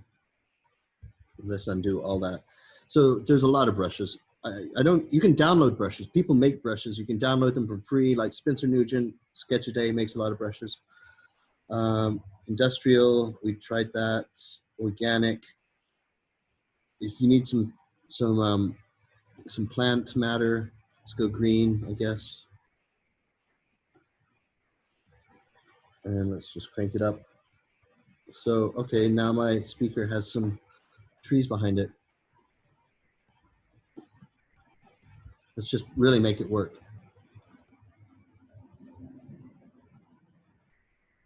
So there, I got some trees. There's different trees and plants you can choose.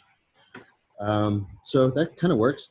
And let me do another layer on top, but a little darker and a little lighter, just to give it a little extra depth and erase out.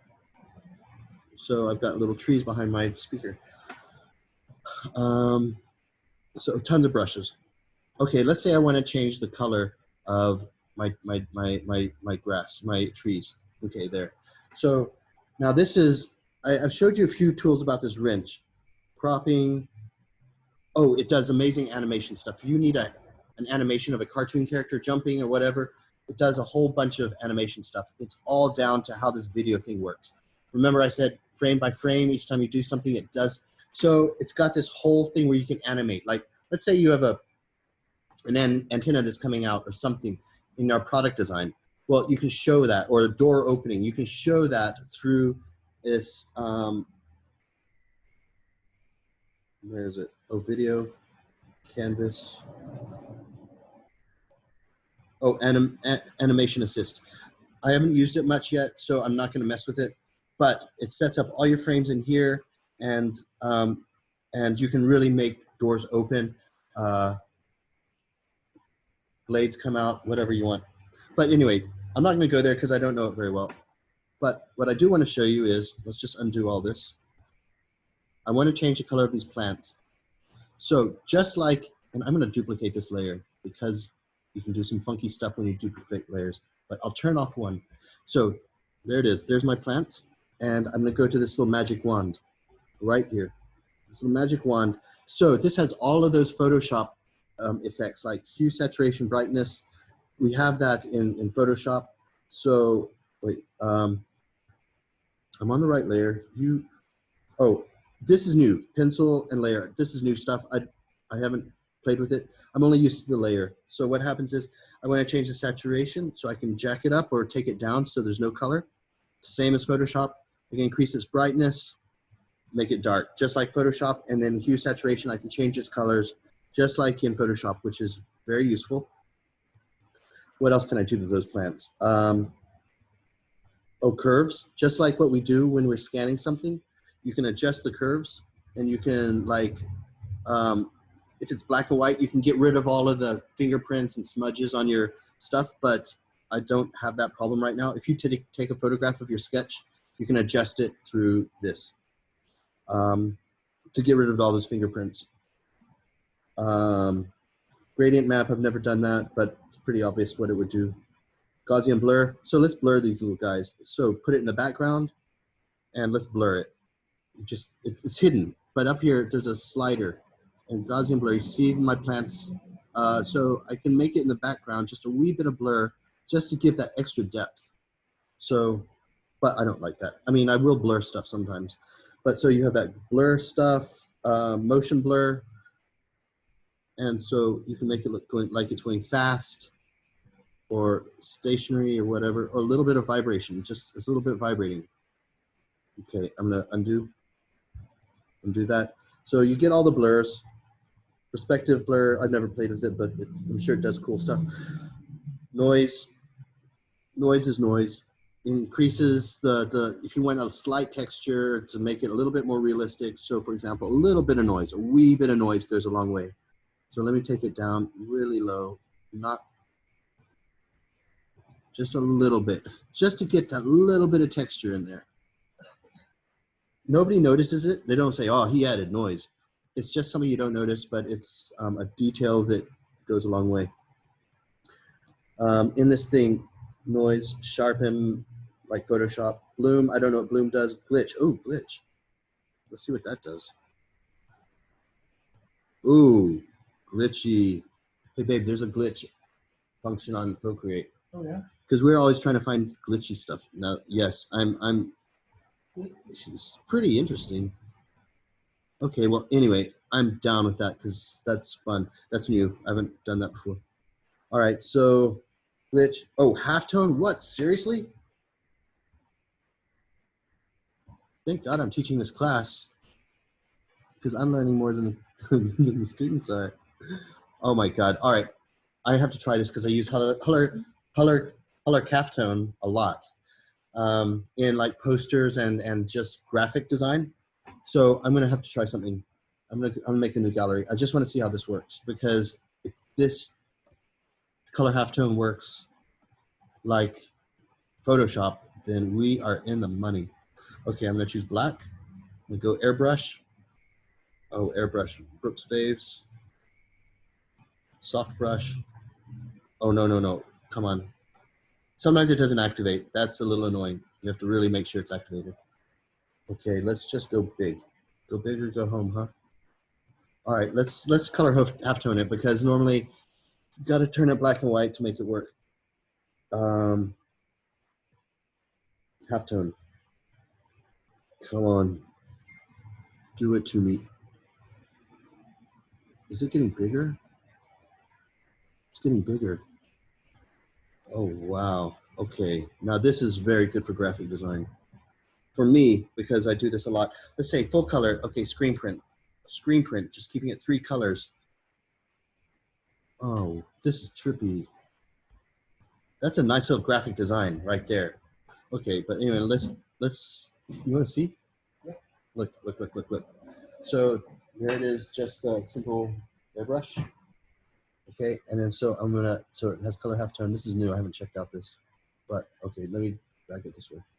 So look what it does. And then if I crank it right up, Oh, cool. yeah, no kidding. That's gonna help my That's stuff a lot. All right, cool. That is amazing. Let me try newsprint. Oh, just pure black and white now. Yes, that's what I need a lot too. Yes, ma'am. Thank you, ma'am. Okay, let's see what else we got. Halftone, chromatic, arboration. I don't know what this does. All right, well, anyway. I'm sorry I'm experimenting. I'm sorry I'm using you as some experimentation, but it's kind of new for me as well. There's a lot of people turned off. I don't blame you. I'm being really silly, and I'm also using you to explore. All right, let me just see anything else. Glitch is all cool. Color arbitration, I'll have to search Google about what that does. Liquify, I don't know what this does either. I'm not gonna mess with it. So I'm gonna get back to sketching if you don't mind. Or do you want me to get into Photoshop? Do you want me to do a quick Photoshop sketch? I'd like to see Photoshop. Yeah, do Photoshop. Because I want to see your brush settings for Photoshop. I had some brushes that I've personally made, and I don't know if like the standard brushes are like just better. Right. Okay. Let's put this away. All right. Well, that was fun. That was a good little experimentation for me. Just about spilled my drink. That was a close call. All right. Photoshop. I'm gonna share my screen. Brooke, I have a question. Yes, what is that? So, can we do digital work for our next assignment, or do we still stick with paper? No. Okay, this is what I suggest, and this is what I like to do, but I whatever anyone likes. You can go digital now. It's all free for all now. You can go digital. But this is what I really like to do, and it's really effective, is hand draw your thing and then take it into Photoshop and mess with it, because you get a really nice balance of hand drawing and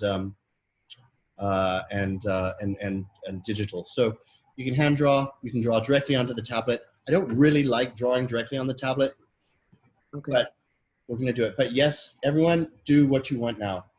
And I'll tell you, there's a major issue with this.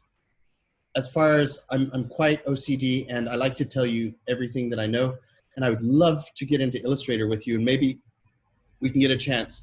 But Illustrator is a massive beast, and it's a very deep deep program, and there's so many things you can do with it. But I love Illustrator because I like to do my orthographics with Illustrator because they come out so tight and crispy. And so anyway, that's because it takes me a whole year. It takes me a whole semester to really run through somebody who really doesn't know much about Photoshop or about Illustrator. And it takes me a whole year to get them up to speed with both of them. I was watching a video the other day because I'm going to start getting into Fusion 360. I haven't done CAD for like 2 or 3 years, so I'm real rusty. I used to use Rhino all the time, but Rhino's too stiff. And so I was looking around on YouTube, checking out the best software for 3D CAD. And so I was looking at Fusion 360 because I think it's the best from what my research. And so I was like, well, it's going to be a steep learning curve. Let me YouTube, let me check out, well, firstly, let me share my screen. So anyway, I was looking around and I was saying, all right, how hard is it? I asked YouTube, how hard is it to learn 360? So anyway, this dude, he's all like, he tries all these software. He does his challenges. Let me just find Photoshop. Oh, wait, before share, I got to turn Photoshop on, excuse me. This dude, so he tries all the softwares and he has this rule. He says he does 20 hours on all these softwares so he can get a good understanding. And he says there's this rule. If you put 20 hours into something, an intense 20 hours in something, you can learn it. And I was like, and that was the first thing he opened up with. Okay, I got Photoshop on. So he opened up with that. And I was like, dude, I totally agree. Holy crap. I learned Illustrator in 20 hours. It was coming up, it was in like 99, 2000, I don't remember. So, kind of beginning-ish of Illustrator. I mean, it started in 1993, but desktop? No, I don't want desktop, I want Photoshop. Okay, good. So,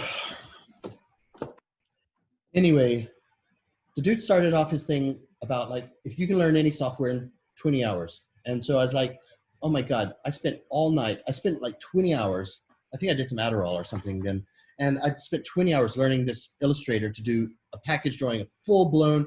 I was at this point towards the end of my degree, I was so on fire. I was the best in class. I was on fire. And I was like, and I'm not stopping here. I'm not only am I going to kick ass, I'm going to destroy ass. And so what I did was like, everyone was not on the computers yet, but I had this geeky friend. He got me all hooked into computers, got me a cheap computer, built it up for me, and then got me the forged software, Adobe Illustrator and Photoshop. And so, I got into Illustrator and I had to do this package drawing showing where the motor is, where all this stuff is inside this vehicle. And I figured it's way easier than using pen and paper. So what I did was I spent 20 hours and did some Adderall and spent all night on this, afternoon into evening, all night, woke all night, all in the morning. And by the end of it, I'd learned the basics of Illustrator. And ever since then, I've been master on Illustrator. I sucked then, but I got the basics and I just spent a 20-hour blowout on it. And so I learned it. And so I'm thinking the same thing as far as Fusion 360. I'm like, you know what? I don't do Adderall but anymore. Not that I even did it much then, but it was crunch time and, degree time. So anything that makes me the best. And so anyway, I'm going to do the same thing. I'm going to do that same thing with Fusion 360. So, and the same thing applies with you. Just get in there for an all-nighter and enjoy, stack up on the energy drinks or whatever, and just learn that software. All it takes is an all-nighter, and it's a fun all-nighter. It's kind of like a video game. I'm back on my speakers, by the way. And you can see me. I'll get down here. So, okay. So that's what I'm going to do at 360. I'm going to do that same philosophy. Oh, R is rotate, by the way. That's how I rotate it like that. So I keep doing the same damn shape. I'm gonna do a different shape. Well, I like squares. I'm gonna stick with it for now because I can fuck it up.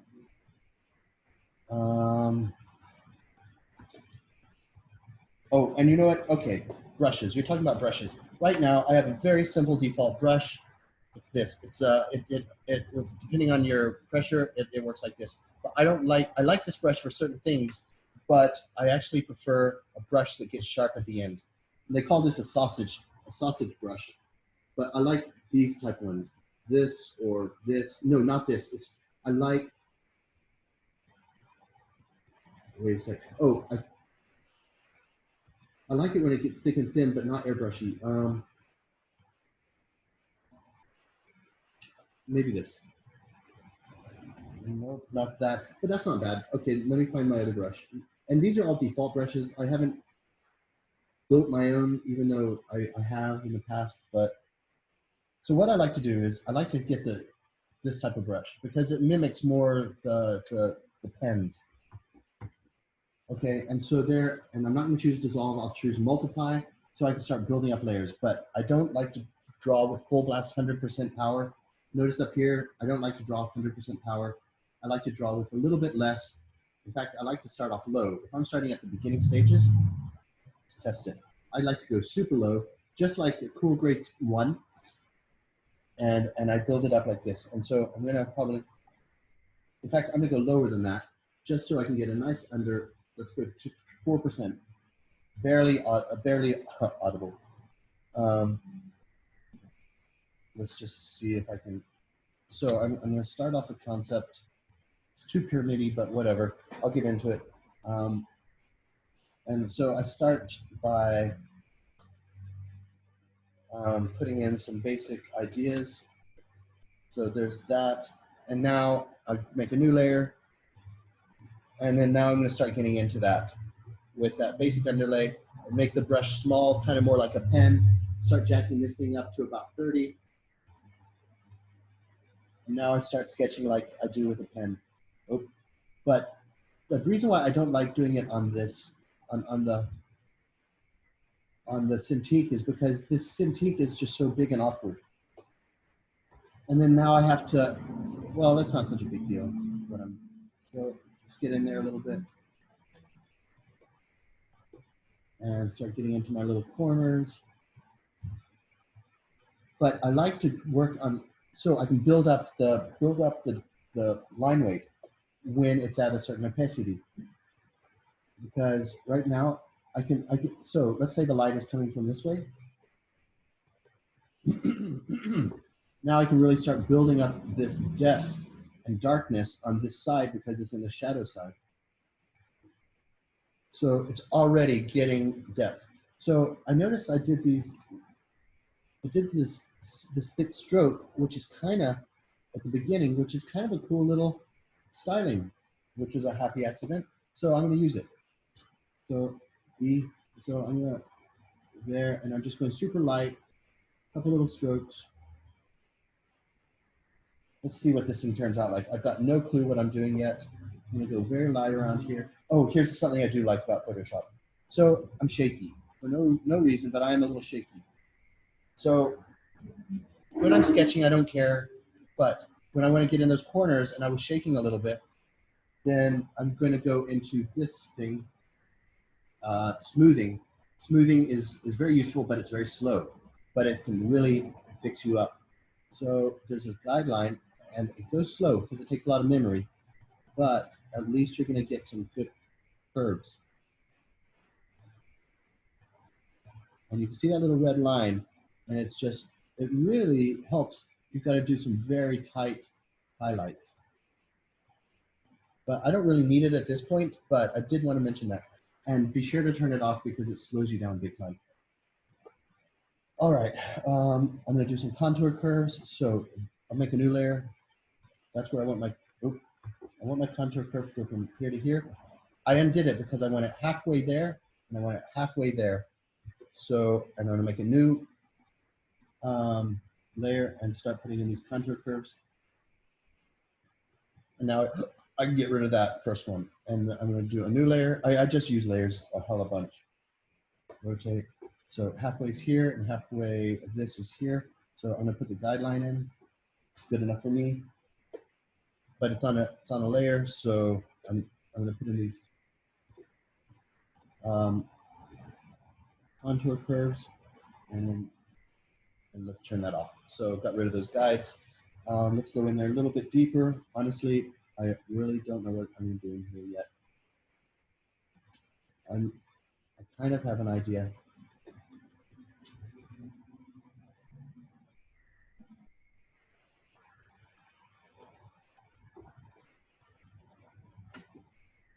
Kind of getting an idea. I'm not using that. I'm not using that smoother yet. I'm not ready for it. Okay, so what I'm going to do here, I'm just going to do my usual. You know what? It's going to take too long, so I'm going to just jack this brush up. New layer. Jack it right up to about this size. It's already hard edged, so I'm going to go and I'm going to change the brush. Instead of the spiker or the sausage brush, I'm going to go with this little guy because I really like him. And it's about the right size. It does not have to fit perfect,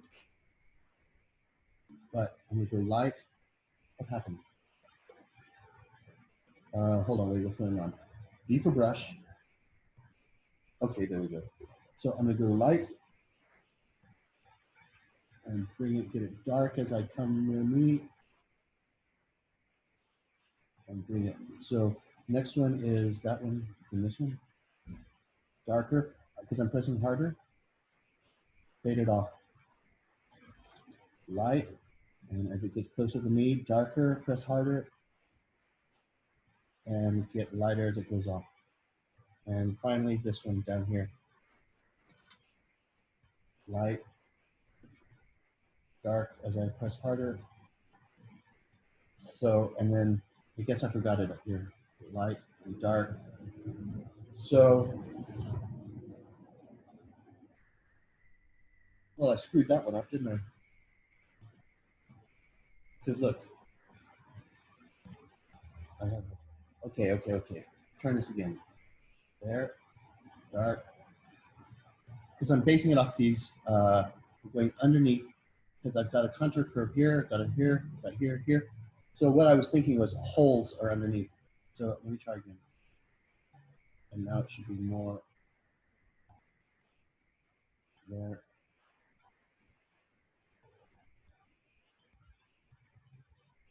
And light, and then there's one under here.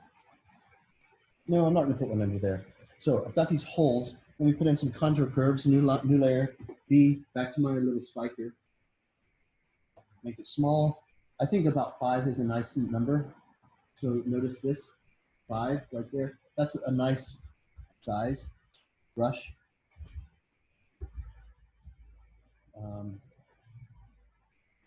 Okay, and let's do the same on this side. This is contour curves. So I've got some tiered thing. So I think I went in a little extra. I went a little extra lip in here. Rotate it so it's comfortable for you.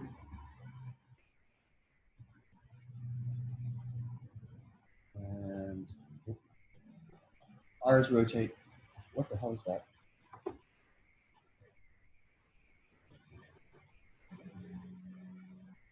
And then R.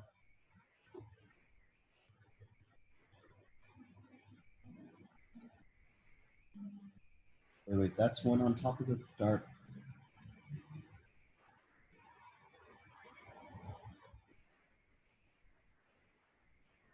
That looked terrible. But you don't have to be exact. That's what the nice thing about the sketching stuff is. It looks nice if you're kind of carefree, but don't make it look like crap. Okay, there. So I've got these little ridges, and I'm going to put color block in there. A little pop color. I think I'm going to go green or orange. I think orange because it's a little more aggressive. Orange. A bright, nice, bright orange like that. And I'm going to choose that brush. Increase the size. Test it. It's a horrible orange. Let's try this again. There we go. Okay, new brush, but I'm going to go underneath. because I want my lines to come through. So I'm going to go, I want this to be like an edge of orange. This one too. Oh, missed it.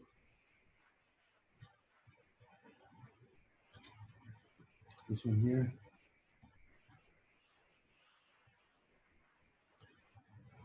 And there's going to be one under here as well, but I forgot to draw the line, but it doesn't matter. Okay, now I'm going to do, I'm underneath, I'm going to do a little airbrush. What do we like for time? We're good. I'm going to do an airbrush effect now. So I'm going to go black. I'm going to go super airbrushy, soft. Now this is one of the soft ones, really soft, no hard edges. And this is going to require a little bit of, let me test it. Yep, it works. I'm going to cast a little shadow underneath each one of these. And I'm going to erase out. I flipped this, but on the other hand, you can just use an eraser. I want a hard eraser. And I'm going to have to do this every step of the way. But anyway, I've got a little nice shadow there, new layer, B. So I'm going to do the same in here. Harder as I get next to me and as I go away, I lighten up my pressure.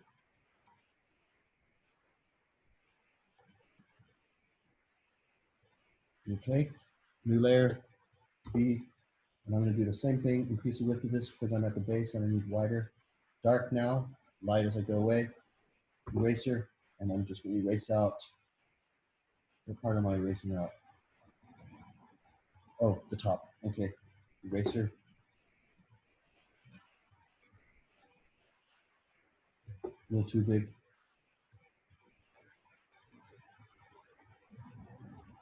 So now I've kind of given it a little bit of an impression of shadow.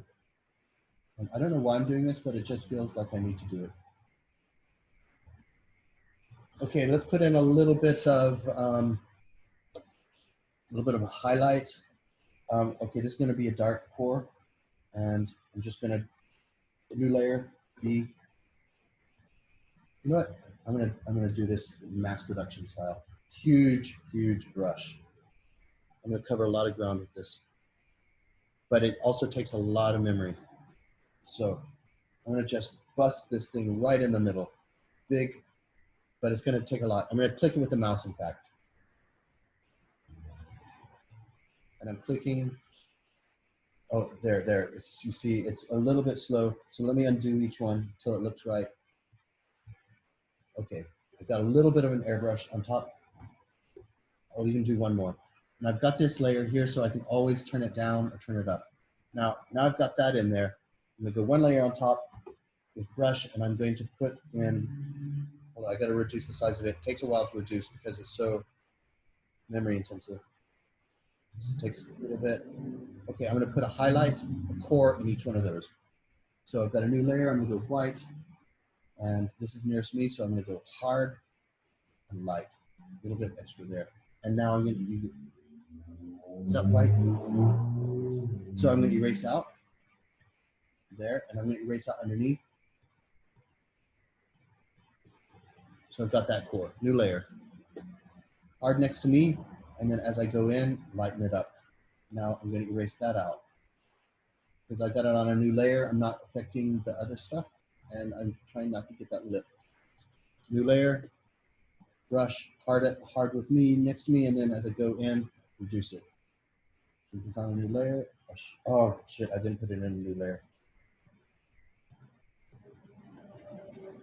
Let me just erase this out. Okay, new layer. Come on, new layer. Hard on me, and then let it go out. Erase. And erase around the bottom. And one more. I'll highlight down here. I hope that's on a different layer. Nope, undo. Because I need it on a new layer. New layer. Do it again. And now erase out. I hope I did the layers correctly. There, and then on the edge, I don't want it on the edge there. So now I've got some little cores. Okay, one more thing, and we're nearly over, I know, but I'm gonna go back to a hard brush because I've done all the big brush stuff. I'm gonna go back to hard brush, medium. I'm gonna go this hard round. It's a little soft. Test it. I don't want dissolve. I don't know why it says dissolve. Now I'm just gonna give a little tone. Keep it grayscale. Go black. Let's test it. Why is it on dissolve? Normal. Okay, there we go. Turn the sucker way down. And I'm gonna give it a little bit of, I'm gonna go light. Oh, it's a little dark, but luckily I have it on an extra layer, so I'm not too worried. I'll do this one too. Harder as it comes to me because I want it to fade off.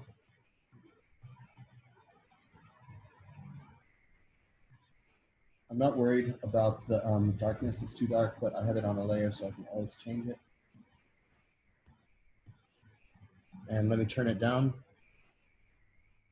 just for a little bit of extra tone. And final touch will be the highlights. So new layer, B for brush, and I'm just gonna be able to do this real quick. I'm gonna go small, I'm going white, and test it. And I think I'm gonna do it as a spiker. There, just testing, I always test it. And in this case, I think I'm gonna turn it around because I'll be way faster. But before I do that, let me just do one. It's gonna be right there, that's that one. Maybe that one, because when I turn it upside down, it gets confusing. So at least now I'll remember where the highlights are. And so I just sketch it in just like I do with my pens and paper. Oh, not that sloppy. So there. And then when I'm in a comfortable zone where I can just brush that whole long stroke, which is going to be on my left and right, I will get there, and now I get comfortable. I just bust it in. There, there, there, there. And on this side, I think it would be more comfortable if I do it here.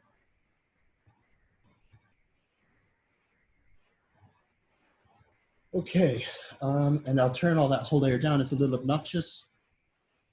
So just a wee bit, but you know, it still shows the stuff.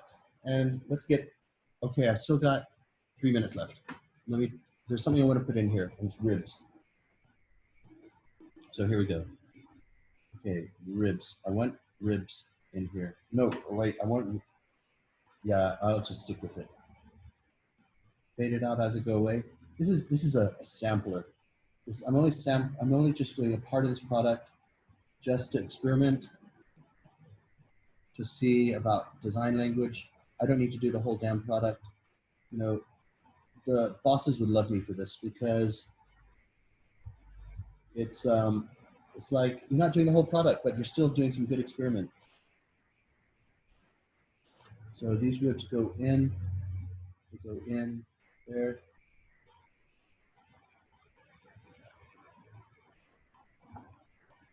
And you'll see what I'm talking about in just a sec.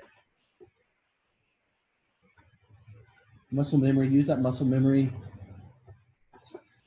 Just keep that repetitive stuff going so you keep it all consistent. Okay, now this is what I'm talking about. Inside here, there's like some holes where I guess sound would come out. And in here, same in here.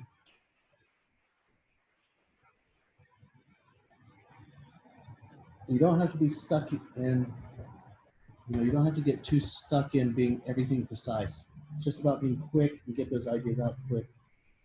So I've got those holes, and now you know what? I could do, all right, I'm gonna do something quick. I've got a minute left. Now this is what I'm gonna do. I'm gonna do white. I'm gonna give those those holes texture. I'm gonna go soft airbrush, and I'm gonna go like this. And I'm gonna erase out. I need a hard eraser. I think it is a hard eraser. And so I have to be a little careful to know what I'm doing here. Just cutting out these parts.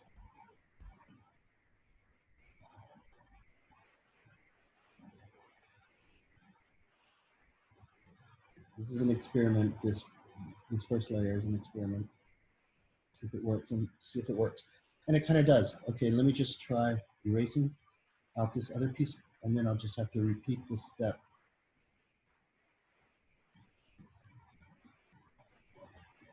Okay, I start to get the impression that I was looking for. I'll do it one more time. I'll do it, no. It's nice when you can be a factory and do all of this muscle memory. Oh, that's eraser. Do them all at the same time. Now I know what I'm doing. I'll do that one, and I'll do this one. What it is just a little light reflecting down into this cave stuff.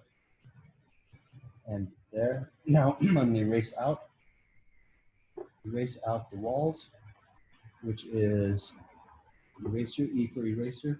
Get rid of that one, get rid of these.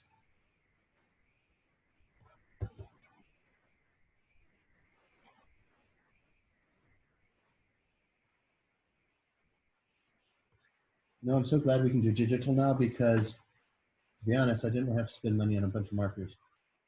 In fact, I was going to ask the CCS to pay for them or get Blick to give me some more, but those Blick ones suck. Okay, it's going into the hole. Now I'm going to do a final bits of highlight for this little sampler. I don't want it soft, I want it hard. And let's just put this in.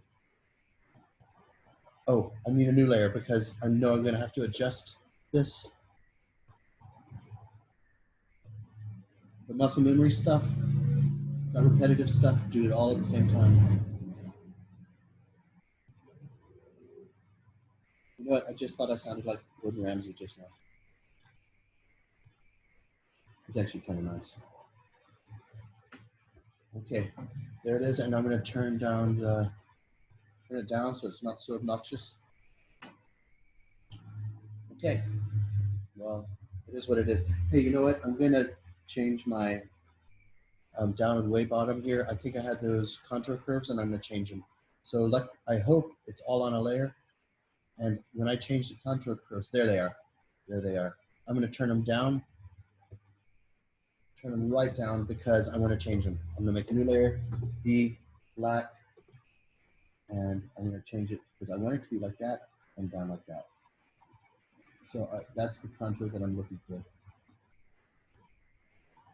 I'm going to do the same muscle memory stuff here.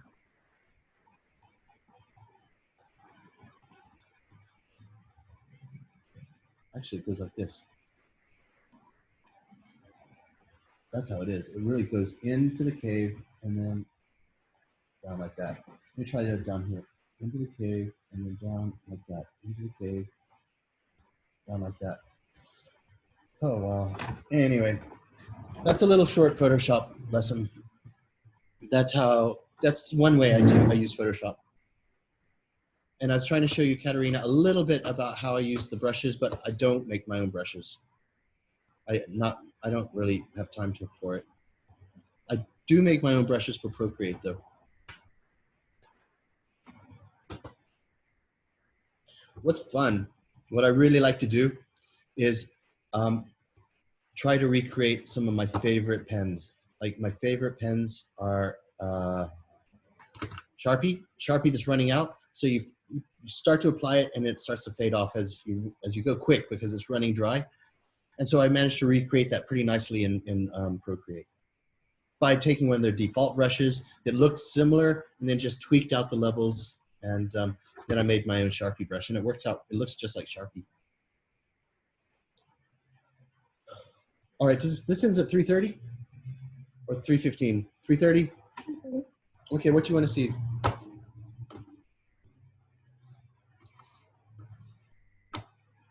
I'd like to learn a little bit more about like the pros of using an iPad for sketching. So I'm thinking about getting one. So if you have any more tips or pointers on that. Yep, I do. Let's go back onto this little guy. Okay, I'm going to share my screen because we've got 10 minutes. Okay, I'm going to share this.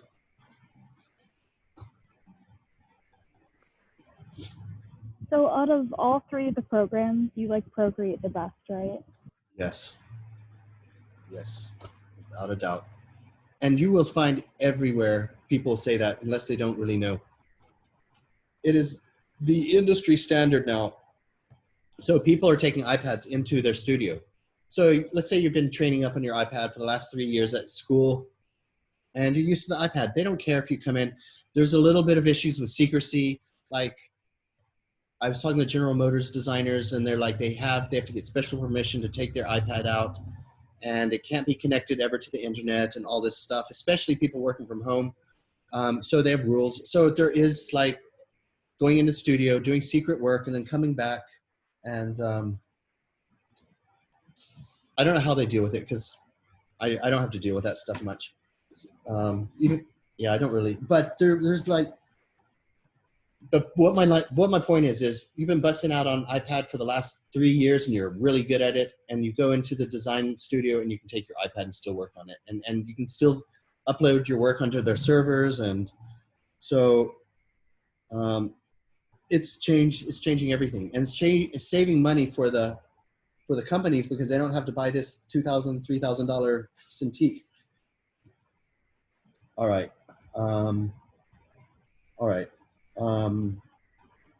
And honestly, you're sacrificing a lot with an iPad, because you don't have a full-blown computer like a stylus or Microsoft. What is that Microsoft Surface Pro?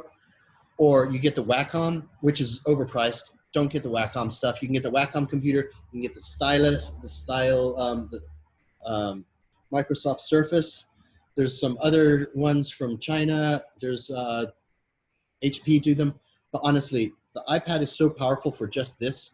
It's I'd say it's worth it, because you spend $2,000 on this. Maybe it's a $999. I forgot what the price is, and you would probably spend in 3 years that amount of money on markers. Your markers will go dry, and you know how expensive. It's $4 a pop, and all the paper and all the crap that you have to do. Got to get your scanner printer thing going, and I don't know. I think it's very much worth it. And it's so easy. You can work anywhere at the bus stop or in the library. You just take it anywhere. You don't have to take your whole marker case with you. You can work at home. You can go to grandma's house, work at her house, or you can go to Billy Bob's, your best friend, drink some beers and work on the iPad together. And so I think it's really worth the sacrifice, because this is a dedicated drawing beast. And with the Apple, it's really a dedicated beast. And whereas if you're getting Surface Pro or a Wacom computer thing, you're getting all of that. You're getting a lot. You're getting a big, thick, heavy computer with all these ports on there, and like fans and heating up and battery, and you got to cable it up and everything. But I figure this is so worth it, just for drawing alone and being creative. It opens up your creative avenues, and I find that worth it. Sacrificing the hard drive, sacrificing all the other abilities, doing 3D CAD. Apparently this thing's powerful enough to do 3D CAD, but I don't know. I haven't done it yet, so I don't know. I mean, Sydney, shoot me some questions. So in specific, which iPad do you have? Do you know? Yeah, it's a 2-year-old one, and it's totally fine. So you can get these refurbished, or you can get this. This is a 2018. I paid like $7.99 for it, plus this little bastard, $120 for this pencil. So nearly $1,000. So like $700 or $800 for this. Say 800 just to be on the high scale, so you can be surprised if it's cheaper. $700, $800, $920, and then I bought this case for another $100. I spent $1,000 on it. But I think you can get refurbished ones, and you can get the previous generation. I don't know what generation this is, but the previous generation has the rounded edges. This has the squarey edges, which styling-wise I prefer, but you can get the previous one, and it's fine. I was busting out Procreate all day long with the previous generation. And so you can get those for super cheap. And I honestly, that worked out totally fine. They say this is way faster, but with Procreate, it's so efficient and it's so optimized. Procreate is so optimized, you can really have a low power computer and bust out everything. There is no lag whatsoever. None. And that's a beautiful thing. So, and even with my older iPad, I had no lag, zero lag, and that's why I fell in love with this thing. And everyone does. Everyone falls in love with this thing. They're like, yes, yes, yes, yes. Okay. So using Procreate, is it like really compatible with other programs, like sending it over to Photoshop or? Totally. Yep. Unfortunately, yes, the software itself is only compatible for iPad. So in that case, no. But you import all of your layers. So here's one layer. I'll make a new layer, and it keeps all of your layers organized. And if I want to do something fancy schmancy with this layer, which you can, by the way, I didn't even go in here. You can go color burn, darken, multiply, whatever. You can do all of that stuff just like in Photoshop, and it'll keep these things. I'm going to have this linear burn, right? And you import it to, you go up here, go here, and share. You go to share it, and PSD, obviously that's Photoshop, so you share it as Photoshop. And boom, where do you want to take it? To your Gmail or to, I don't want to take it there, but you can take it anywhere that you have the software, and you'll go straight onto your computer and you can open it. You just open it into Photoshop and everything is perfect. There's no bugs. I've not had any bugs. Oh, I'll tell you, I did have bugs. When I was working on a really massive file, it started crashing out a little bit on me. Now, what was that? It was a really massive file, and I really pushed this thing with max layers, layer effects and everything. And so it started to have problems, but that's very rare. I don't do that anymore. And as you learn, it's like, all right, it can't handle 100 layers, thousands of colors, full screen, blowout, recording, and all that. So, but I've not had any really bugs. That was my own fault because I treated it badly and it treated me badly.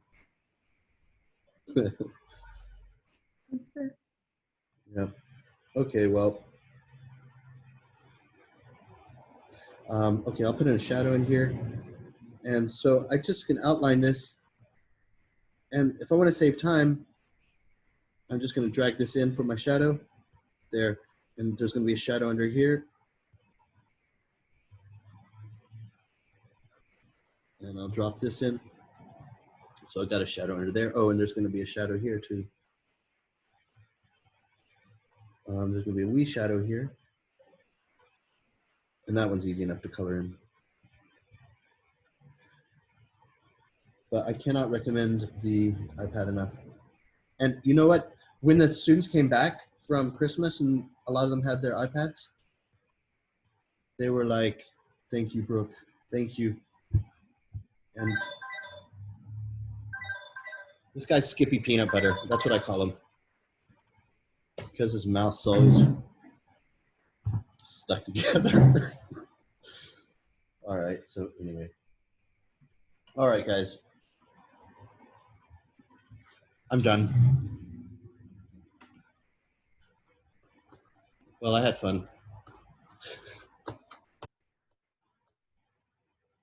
So homework, 6 pages, 7 pages of whatever you want to do.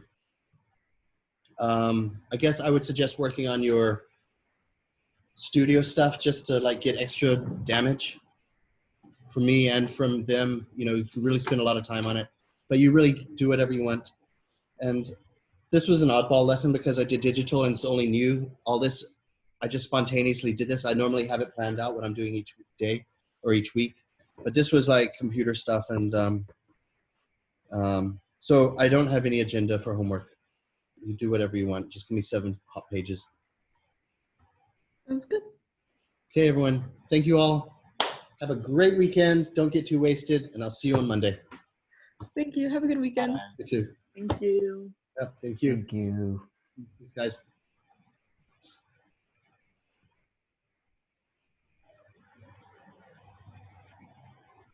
Are you guys good? Advaith, you good? Daniela, you're good. Lucas, you're good. Yep, I'm good. I'm sorry, I just been having really spotty internet connection, so my video hasn't been that great so far. Okay, well, I'm recording it, so you can watch the video later. Okay, cool. All right, Thank Advait, see you later, buddy. Thank you. Bye. Goodbye, guys.